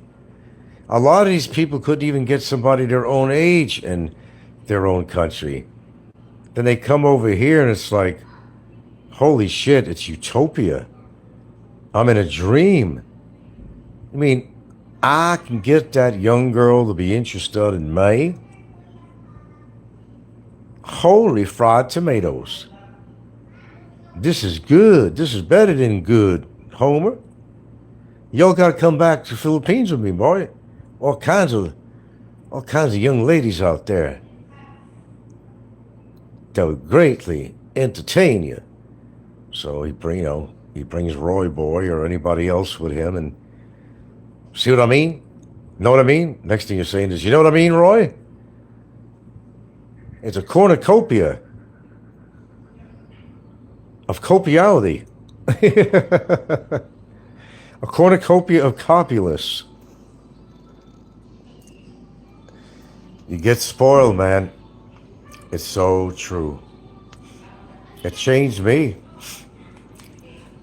Once you go there, you can't go back. You can't really go back unless unwillingly. That's it. It's over. It's over. You get him young, you ain't going to want somebody your age. That's not going to change. Because in your mind, you think you're a stud. That you can get these girls that are much younger than you. But the guys that come over here, they just don't understand it. That they're not, for the most part, interested in you, sir. And I don't mean to hurt your feelings, sir. But you're white, you're all right. You're an American or something, You're not a Filipino, you're a foreigner. And that's all right with them. That's what they want. So he thinks he's a real stud because some very attractive younger woman takes an interest in him. Oh man, I still got it. Apparently I must still have it. And if you're old enough, your mind is fucked up enough, you're going to, after a while, really believe that this woman is in it because she thinks you're good looking, she thinks you're a wonderful person with a great heart. Now look. I'm not saying that never happened, so, this is not a general statement, but it happens more than it doesn't. And the percentage of that happening is a lot more than it doesn't. Again, the greater the age gap, the more suspicious you should be why they're interested in you when they could get a Filipino man their age, grow old with him, but that's not always the case. They know you're going to die in another 5, 10 years, whatever it is, according to what your age is at, and they know it. And that's why they're in a relationship. They're going to get all they can out of you, jewelry, whatever the hell it is, whatever they can get out of you. Then you drop dead and they find another old foreigner. And after a few years or so, they become very wealthy and they take care of their families, they're buying property, or maybe utilizing the property that they bought from. Me, I don't care what happens. When I'm dead, I'm dead. She can do what she wants with the house. But I bought it 6 years into the relationship. I didn't all of a sudden meet the woman and decide to buy a house. That's one thing I never did. I was one of the smart ones. Don't be fooled by youth. Or as Joe Pesci says, ute. Don't be fooled by ute. Just because you got a Filipino out here and she happens to be younger does not mean you're that studly, dudley guy that you think you are. Because you're probably not. But I gotta go. It's been swell talking to you, but I gotta spend time with my sweetie. Who's right here on the bed with me. Naked as a blue jay. Well, not really. But she can. And yes, she's 20 years younger than me. Do you know how many jealous people I had in Hawaii? Even my own daughter was saying things like, ew. You know how they say, ew. That girl is about your age. About my age, Dad. It's about my age. And so what? So what, I told her. So what? So what? She wasn't a teenager. Wasn't a teenager. Wasn't a child.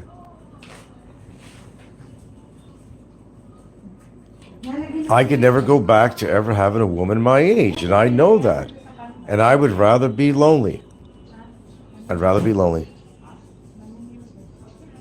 And I mean that. I mean, I'd like companionship if I didn't have Gilda in my life. As many foreigners would have to do, you have to develop a routine. And unfortunately, you might be forced to want to get together with other foreigners. And I told you, I'm not really big on getting together with a group of foreigners all the time. I met a couple of them here and there, and that never really worked out. It's not the Filipinos you worry about, it's the foreigners. It's not the Filipinos that are the troublemakers. It's the fucking foreigners. And I generally don't want much to do with them. They were fucked up when they came to this country, and they're fucked up while they're in this country. I want nothing to do with it. Filipinos, I like being around them. They're friendly people. I don't see, Gilda's blood family here.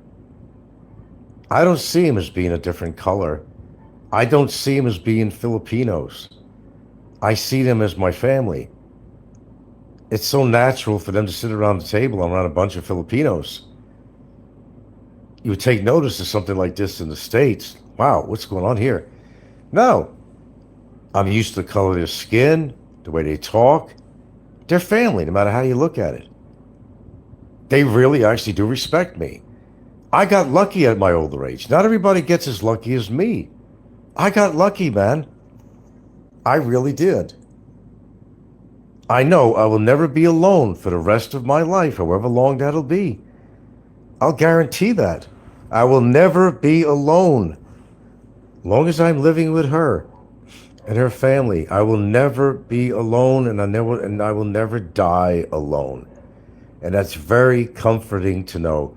And unfortunately, for a lot of these dudes, it's not going to apply to them. They'll probably rot in their hotel room somewhere or rented place, and nobody would even know they're there. until somebody smells the putrid smell coming out the door or window, and that's the only way they're going to know. I'm not dying that way. I'm not.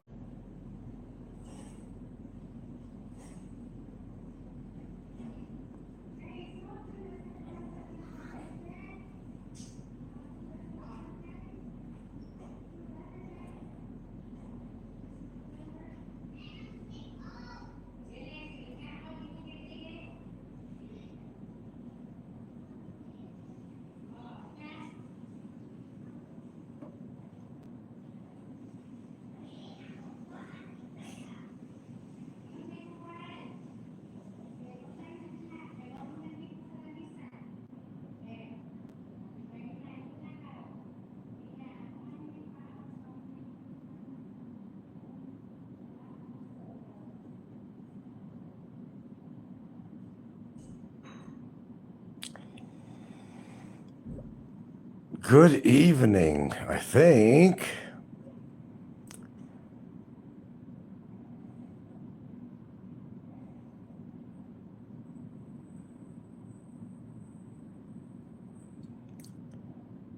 If I don't fall asleep on you. Oh, you don't fall asleep on me for being fucking bored.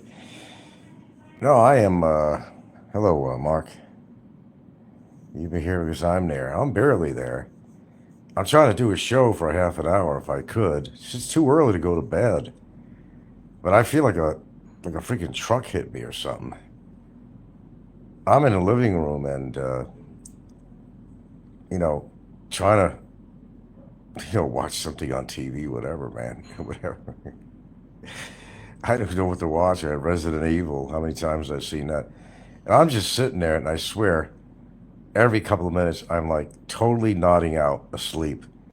Of course, my body's telling me, Frank, no, you can't sleep. And, boom, I'm up. But then a couple of minutes later, my eyes are closed. I'm saying, why am I so tired?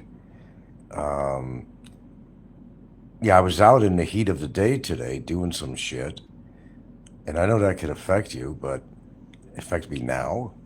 I don't know, maybe I'm coming down with something, and I'm getting really tired. Do I got mononucleosis or something, or who the hell knows? But yeah, see, the thing is, if I go to bed early now, definitely gonna be waking up in the middle of the night.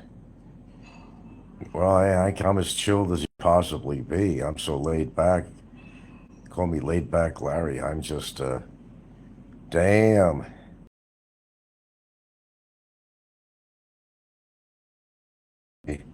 Lately, I always said that I could be sitting on a chair sometimes during the day. So I don't know where that glitch came from in here.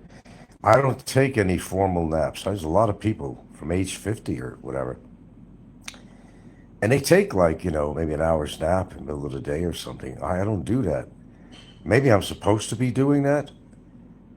I don't know. I'm not sure what I'm supposed to be doing, but I don't have narcolepsy. I know that. There's something called it's like Uncle Frank looks like he's out or dead. We don't know. We can, but I don't always listen.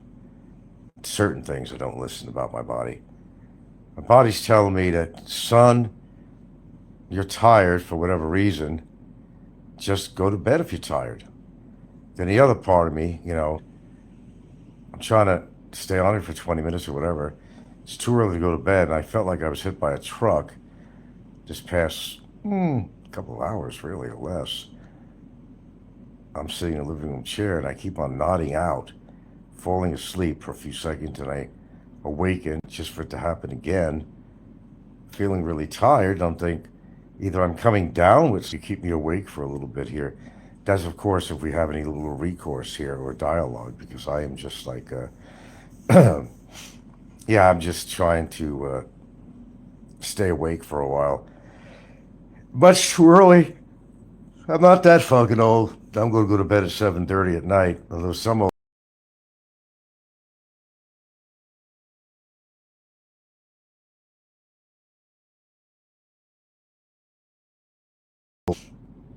I don't know.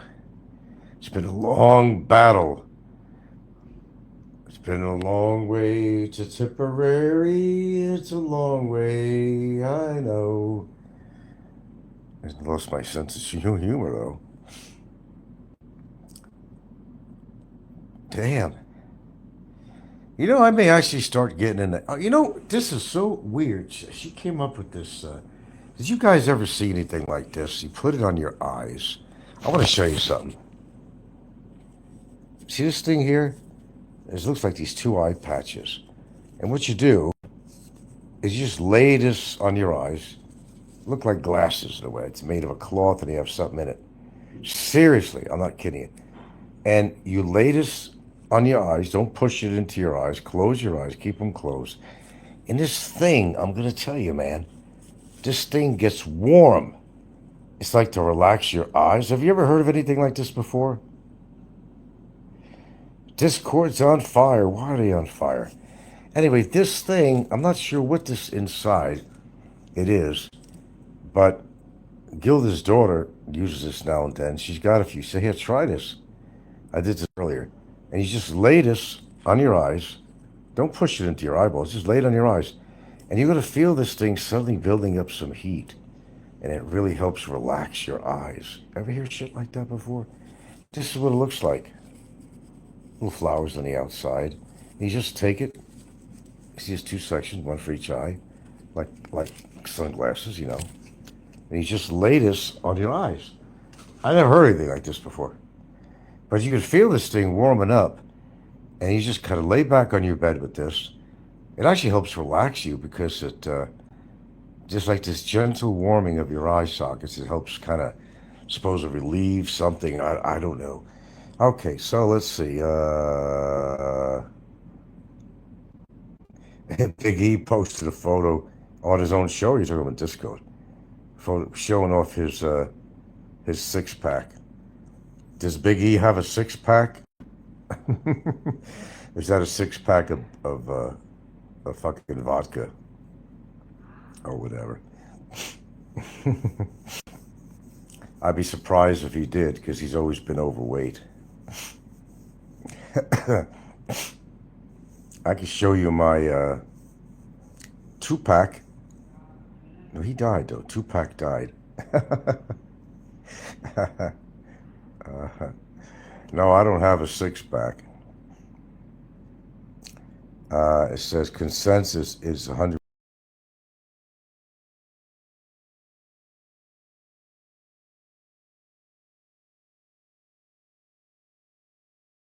Come all. Seriously, it's time to think about me. Fuck all these morons. Apparently they got more time on their hands than I got. And that's surprising because I got a lot of time on my hands. Seriously. I guess I'm wrong. They got more time than I got.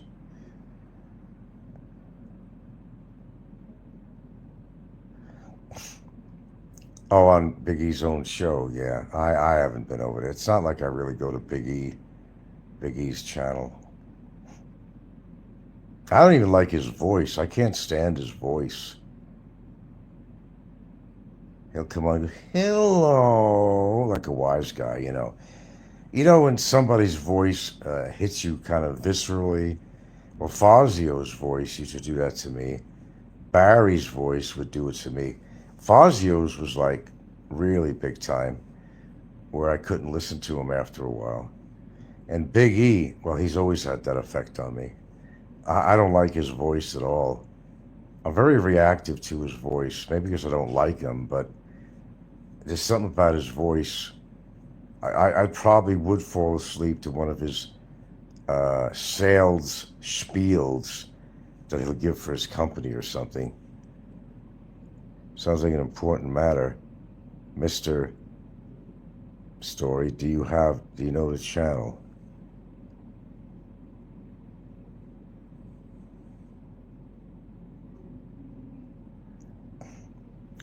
Oh yeah, holy folks. Yeah, visceral effect. It really does. Now he'll continue doing that because he knows it bothers me. But I could just tune out. Imagine having to listen to him giving speeches all day, even to his girlfriends, plural girlfriends. God.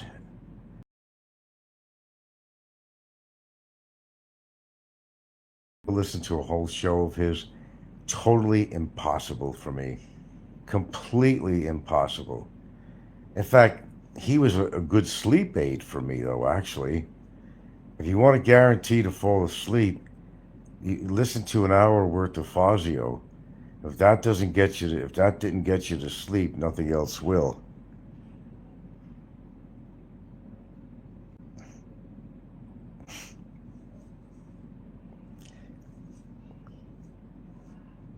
Well, I mean, it's always been this way. I've never, all the antics of Big E, I never liked. All the lies from this guy trying to show his power over people on YouTube. Of course, the women would give in to him because it was like free money. Get his sympathy and he might give you some money. That's why Barry ain't getting none, because he ain't got a pussy.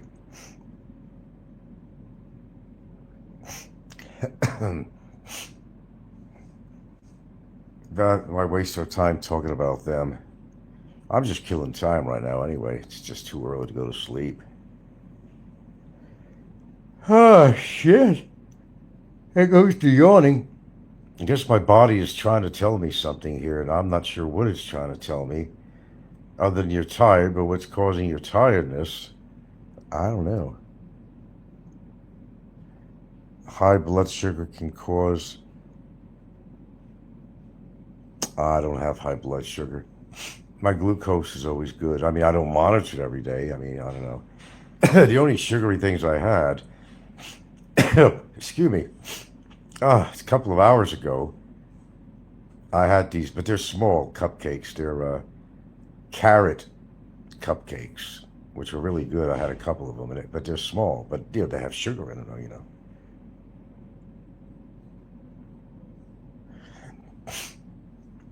Well, if you consume too much sugar, you get a big sugar high, but then as the sugar breaks down, glucose, you crash. And that's quite possible too.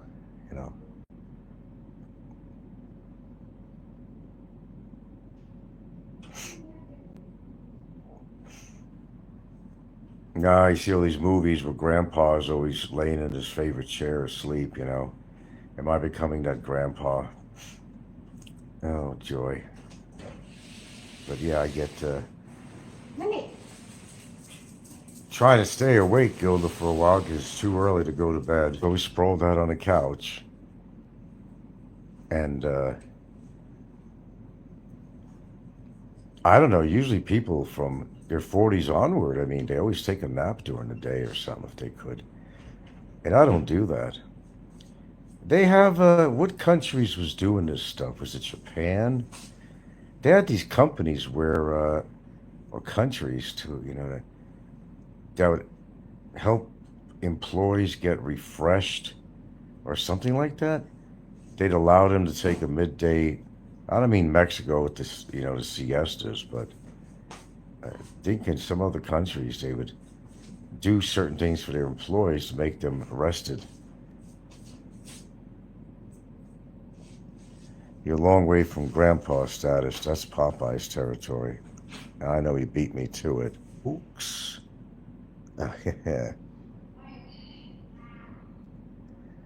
No, I have heard no word on that. No.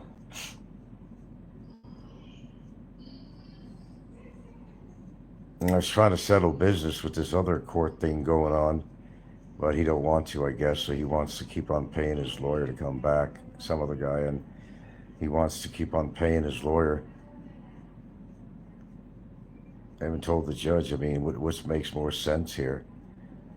What are they going to do, let him loose and him not pay? I don't think that's going to happen.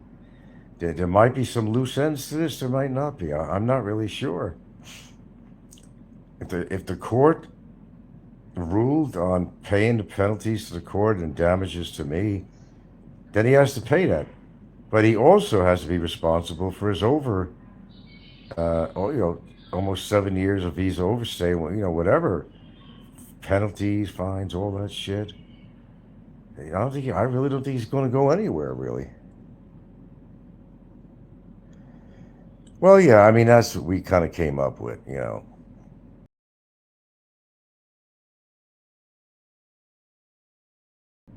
Woody owes on back stuff, with the immigration issue.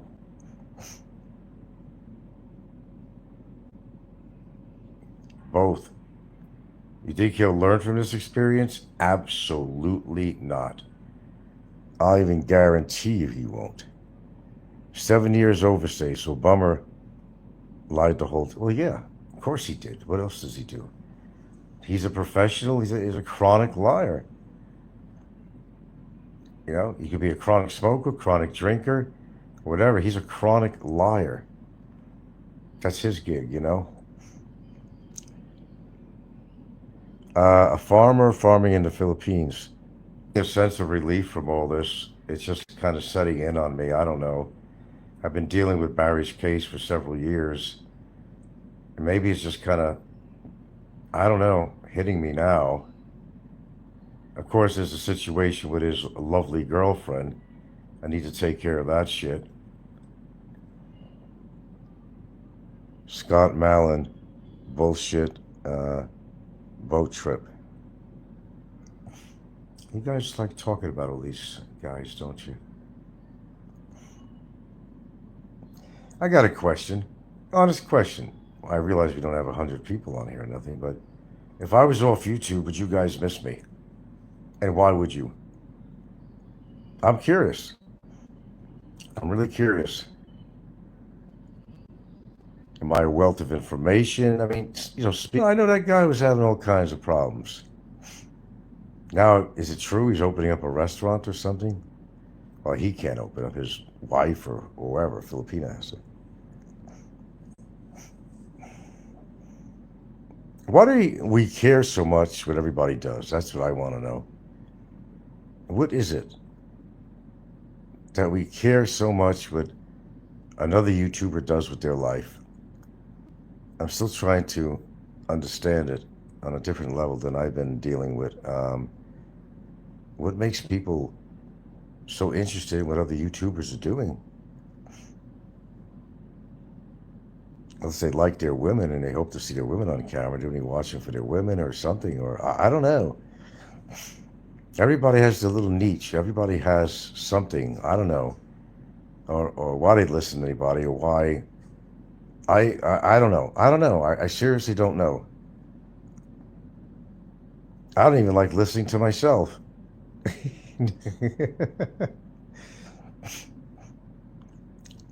I talk and I don't know whose voice that is because my voice used to be higher. When I was growing up, Mr. Isra, he said he sold half his farm to finance a restaurant. Oh God, that was a mistake. Restaurants generally don't last, man. You still think Alan was the person I said he was, right? Alan Fry. Could very well be, man. I just haven't talked about it for a long time. You, Judge says you also expose pig nose.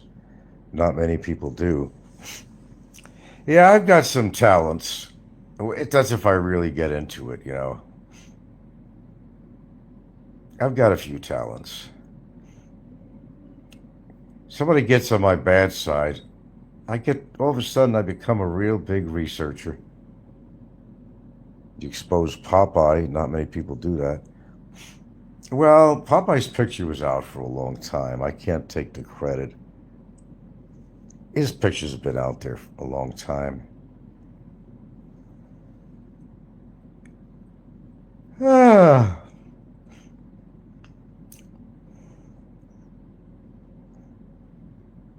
trying to see where I legitimately exposed somebody. There's a few people, but oh man.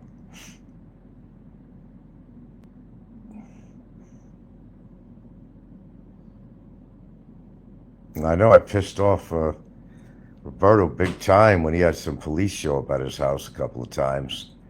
He thought I wasn't going to do anything. Unfortunately, it embarrassed his whole family and neighborhood, but after him calling me what he did and threatening me and my girlfriend physically, made physical death threats, I said, well, I'm going to have a little fun from this, and I did. Police came to his place a couple of times. He didn't like it. He didn't like it at all. Oh, well, touche turtle. I can be hell on wheels when I really want to, when I'm feeling energetic and I feel the need for it, but I don't know, I'm just kind of fading away from all this shit, you know. I think I'm exhausted from all this legal shit, you know. It's not totally over yet. There may be some recourse I have to do with somebody yet. I'm just waiting and seeing. Just waiting and seeing. See certain things happen or not happen. But you're forgetting about Drew. See, Aloe took the credit on that. I'm the one that wrote Aloe, that gave Aloe his name and a police report thing from LA County. You left that one out.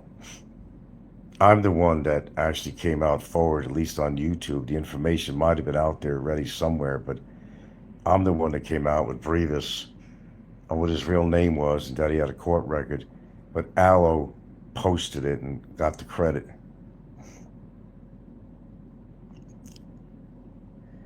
Hugo, hello Hugo. I'm not sure if you exposed Aloe. That is not 100%. No, it's not certain. Regardless of Aloe, you're still winning. Oh, I don't know how I react to that word winning. What am I winning, really? It's been exhaustive. Expensive, exhaustive, and I don't know. Was it worth it with Barry? Yeah, I'd have to say it was. I'm not going to cry about the amount of money. It was worth it. Because I'm really, look, I'm gung-ho on shit like this, guys. It's just not cool. You know, Popeye will call me a child predator and all that shit because Popeye is a coward. He admits it. I'll call you anything I want. I'm over here and you're over there. He says, you ain't going to do a goddamn thing about it. You know what? It's those kind of guys, you know, like, you ain't going to do a goddamn, you're not going to do like a little kid, you're not going to do a thing about it. Those are the guys you really want to go after. Those are the guys that really, really need a confrontation. And then when you do, I would certainly hope there'd be a video camera on somewhere. Because the look in Popeye's eyes, if I showed up at his fucking door. I say, recognize me, Popeye? Wow. He'd either have a cardiac arrest or piss his pants. Or quickly, you know, lock all 3 locks on his door and call the police. He would never confront me. You know why? Because I'm a crazy motherfucker. Push me too hard and I push back. Whatever happens as a result of that. Will I get the shit kicked out of me from somebody? Or they get the shit kicked, well, whatever, you know.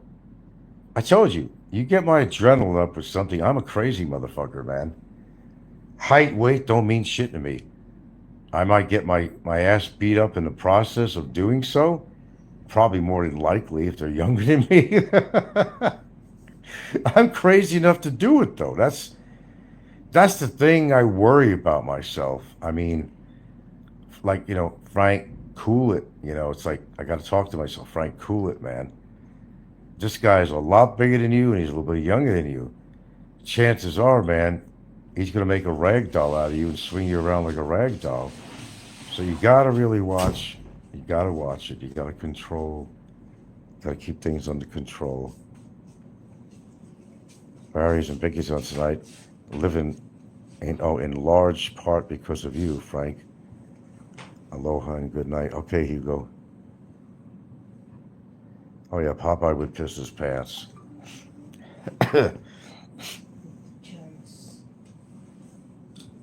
Just remember, folks, even an old Chihuahua could be dangerous, okay? You still got the bite.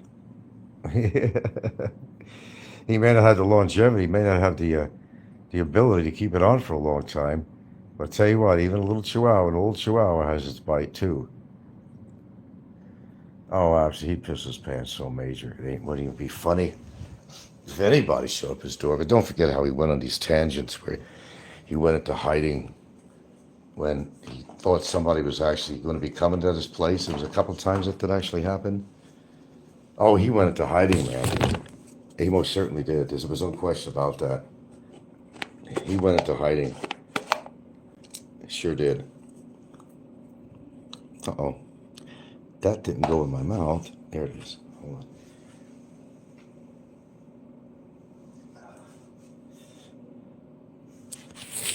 Okay, hold on here. Again, I just spit this thing out. What?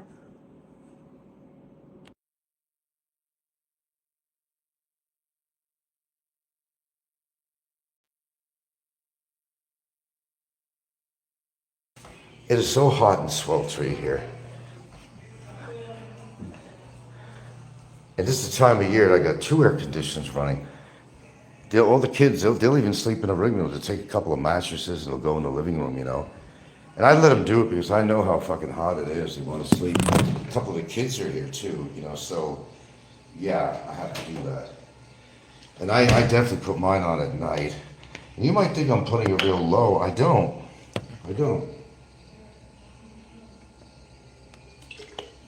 About 26 centigrade, which is not, you know, basically cold, really. But it's enough. It really does chill down the room. You'd be surprised. Anyway, walking around now for a second. I am really, God, I'm telling you guys, I am really out of it here. Holy shit. I think I'll be to bed pretty shortly, certainly within the next half an hour. And even that's early for me. Because I really don't go to bed till 9:30, 10 o'clock. Sometimes I go to bed after 10. But generally around that area. I'm going to be the next pope, huh? Hardly.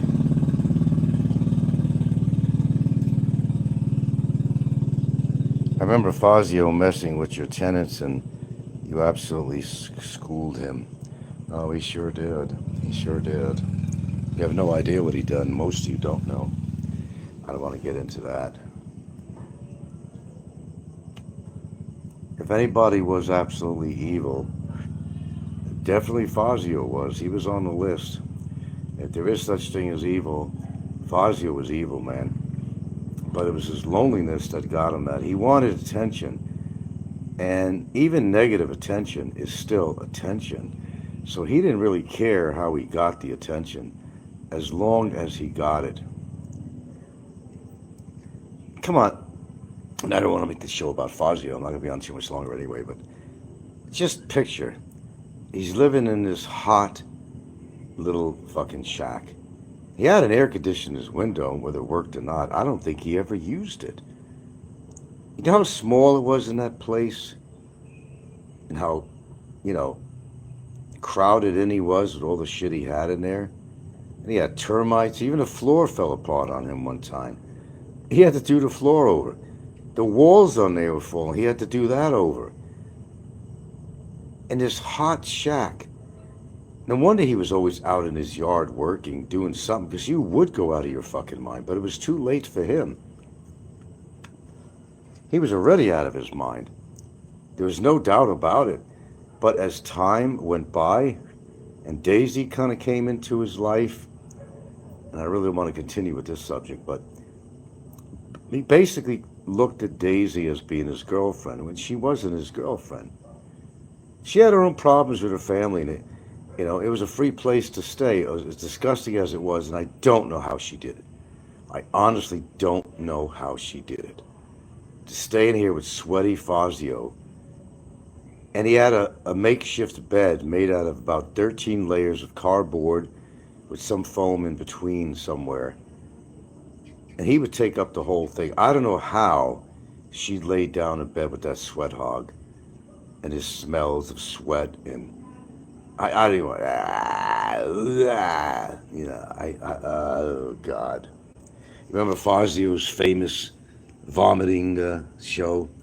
Okay, well. Breaking news.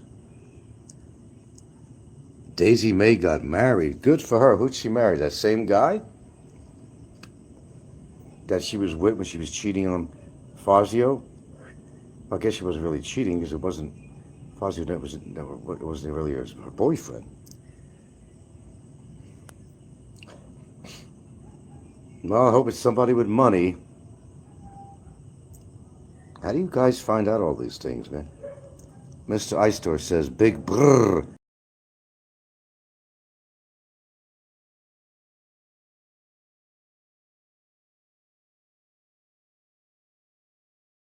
Did he really?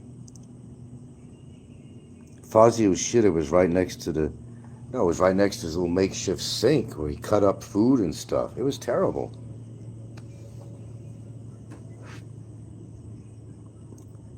Fazio should have been dead a long time ago if you take into consideration how he was living. Guys, listen, man. I all I saw was the videos, but you know, I knew enough, and his living conditions were horrible, man. He might as well be in Bickerton, you know. It was horrible, man.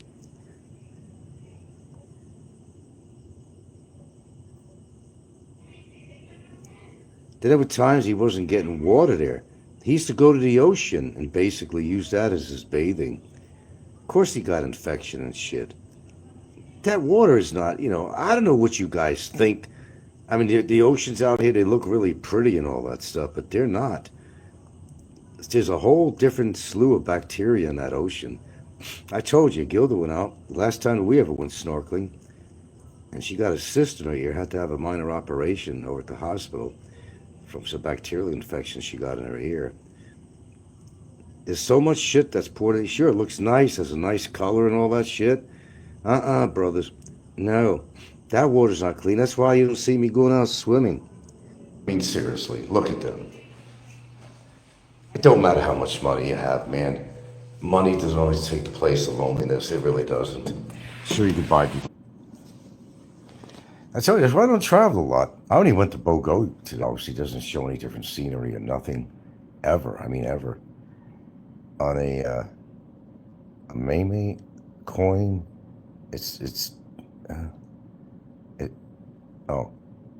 he dumped in a bunch of money into it when he was high.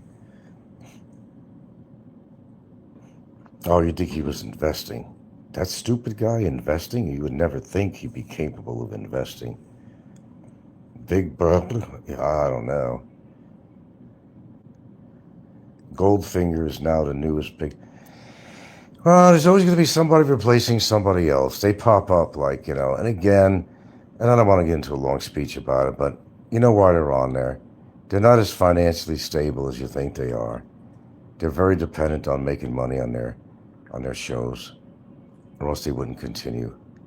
Because how often can you talk about the same shit over and over again? I've been accused of that because we had this big thing going on with Barry and all that shit, you know, obviously, so it was a big topic on here. It was hard to kind of move past it, really, but we can't now. But finally, breathe, take a deep breath.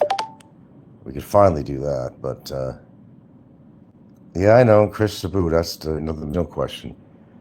They go around town with my pictures. This guy's still alive? Do you know this guy? They would actually go that far. I have no question about it. They would absolutely do that. Now, Chris's situation, I don't know what happened with Chris. Nobody. She's all grown up. All grown up. And is Abe still running the Sorry store? I don't know who Abe is. I've never heard that name before. Mark said at TJF and Robinson's Galleria. I could have sworn Sabu, I saw Kristen Sabu at Robinson's Galleria about a year ago. Well, he could still be around. Maybe he just, something happened. He just decided. Maybe he could have got threatened by somebody. Who knows? Maybe he just decided to get off YouTube. Maybe he's still on. You know, he doesn't want to be on camera. Maybe he's still on. He's just going under a troll name. Because don't forget, Kristen Sabu was not innocent. I don't know if you know Kristen Sabu. He'd go on that Discord channel. He was holy hell. Ask some people who know. He caused a lot of trouble. He wasn't that innocent guy that walked around with the camera and the stabilizer around Fuente Circle all the time. Oh, no, no, no, no, no, no. He had another side to him.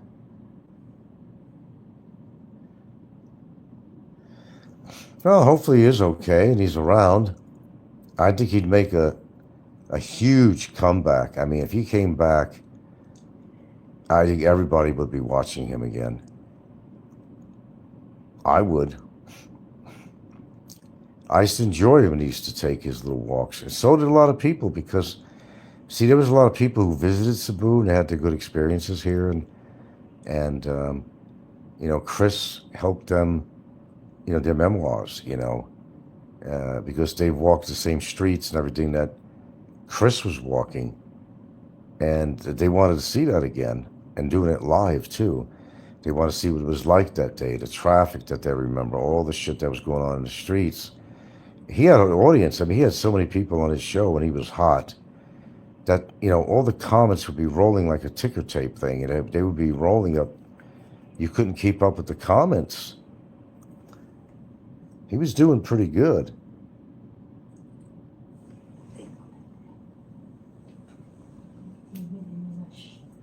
Mark says, haha, Mr. Story. Frank is always 10 steps ahead of the haters. Arthur is your biggest fan.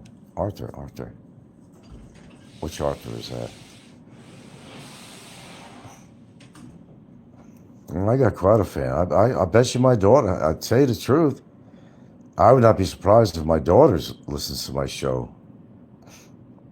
It's kind of this syndrome where maybe she want to be in my life, but she still feels that she's part of my life, if she, and I'm part of hers, if she listens to my show. I could almost swear that my daughter listens to my show. Ever hear situations like that? They don't want anything to do with you in a personal way, but they'll listen to your social media just to keep update, to see if you're still alive and what's going on in your life. In other words, they don't want to be part of your life, whatever their reason is, but they want to be it from afar. They want to know what's going on with you. They want to know if you're well. Yeah, I believe she's doing that. I do believe she's doing that.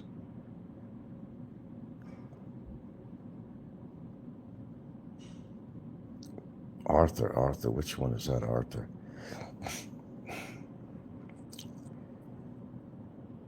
All right, I posed a question. Now that we have enough people in here. Why do you people bother to listen to my show? That's what I want to know. Drama element, is that all you're interested in? Do you really give two fucks about me, my happiness, my health, my life? Why do you listen to my show? That's what I want to know. I want to know the truth. So if I was never on anymore, what would you miss mostly? That's the question.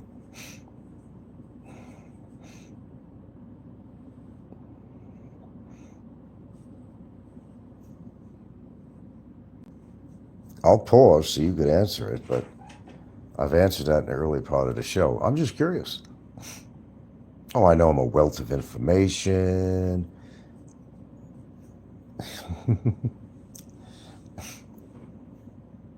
Got quiet all of a sudden. I asked that question. You think hard now, but don't strain your brain too much.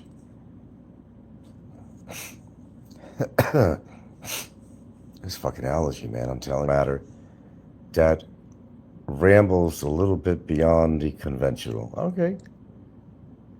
Mr. Eistor says you're an interesting personality. Oh, at least we got two people that answered the question.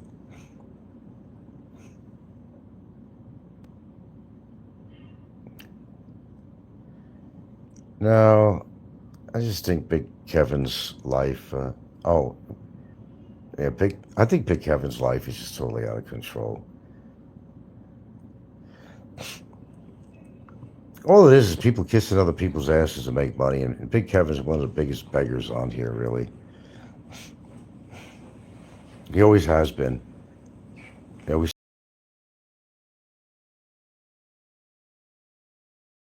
save up to have money, go see his kids, get everything straightened out with the immigration. He never did. What did he do with the money? It was almost like Barry. They were not too much different. Kevin went out and bought a whole bunch of toys, different microphones, different stands. He bought a green screen setup. He's, on an emotional level, Big E is on kind of a childish emotional level. He's like a big kid. And now he's starting to gain his weight back, I see. Yeah, I knew that was going to happen. Yeah, we got some interesting people out there, but how interesting are they to keep watching? There's always going to be a newbie in town that comes along. They're all trying to make money. It's a denominator. I'm probably one of the few people on here, or maybe the only people, that has enough subs and watch hours to get monetized, but don't bother to do it. I just don't think there's a future in it for me to make money or even to stay on this damn thing. I've been saying that for years. Still here. Maybe I'm really stubborn. I don't know. Well, I know I'm stubborn. I can answer that question. Do you think Big Kim's... Oh, okay. All right, I got to wind this thing down, folks. I just came on to... it's appropriate time now, yeah. I came on to just keep myself awake, and I figured you guys would help me out with that. So you say, what's that platform? Discord is going crazy. They're all going crazy on Discord. For lots of reasons, they're all going nuts on there. Wondering about this, wondering about that. What's going on with the complaint? What's going on with this? What's going on with that? Well, I gotta tell you, one day I keep people busy, man. Whether it's my job or not, I sure as hell keep people busy. If it wasn't for me, they wouldn't have a life. I beginning episode, and you can't keep away from it because you don't want to miss a trick. You see, when you've been on YouTube as long as I have, there are viewers, like anybody else who has a long-term channel.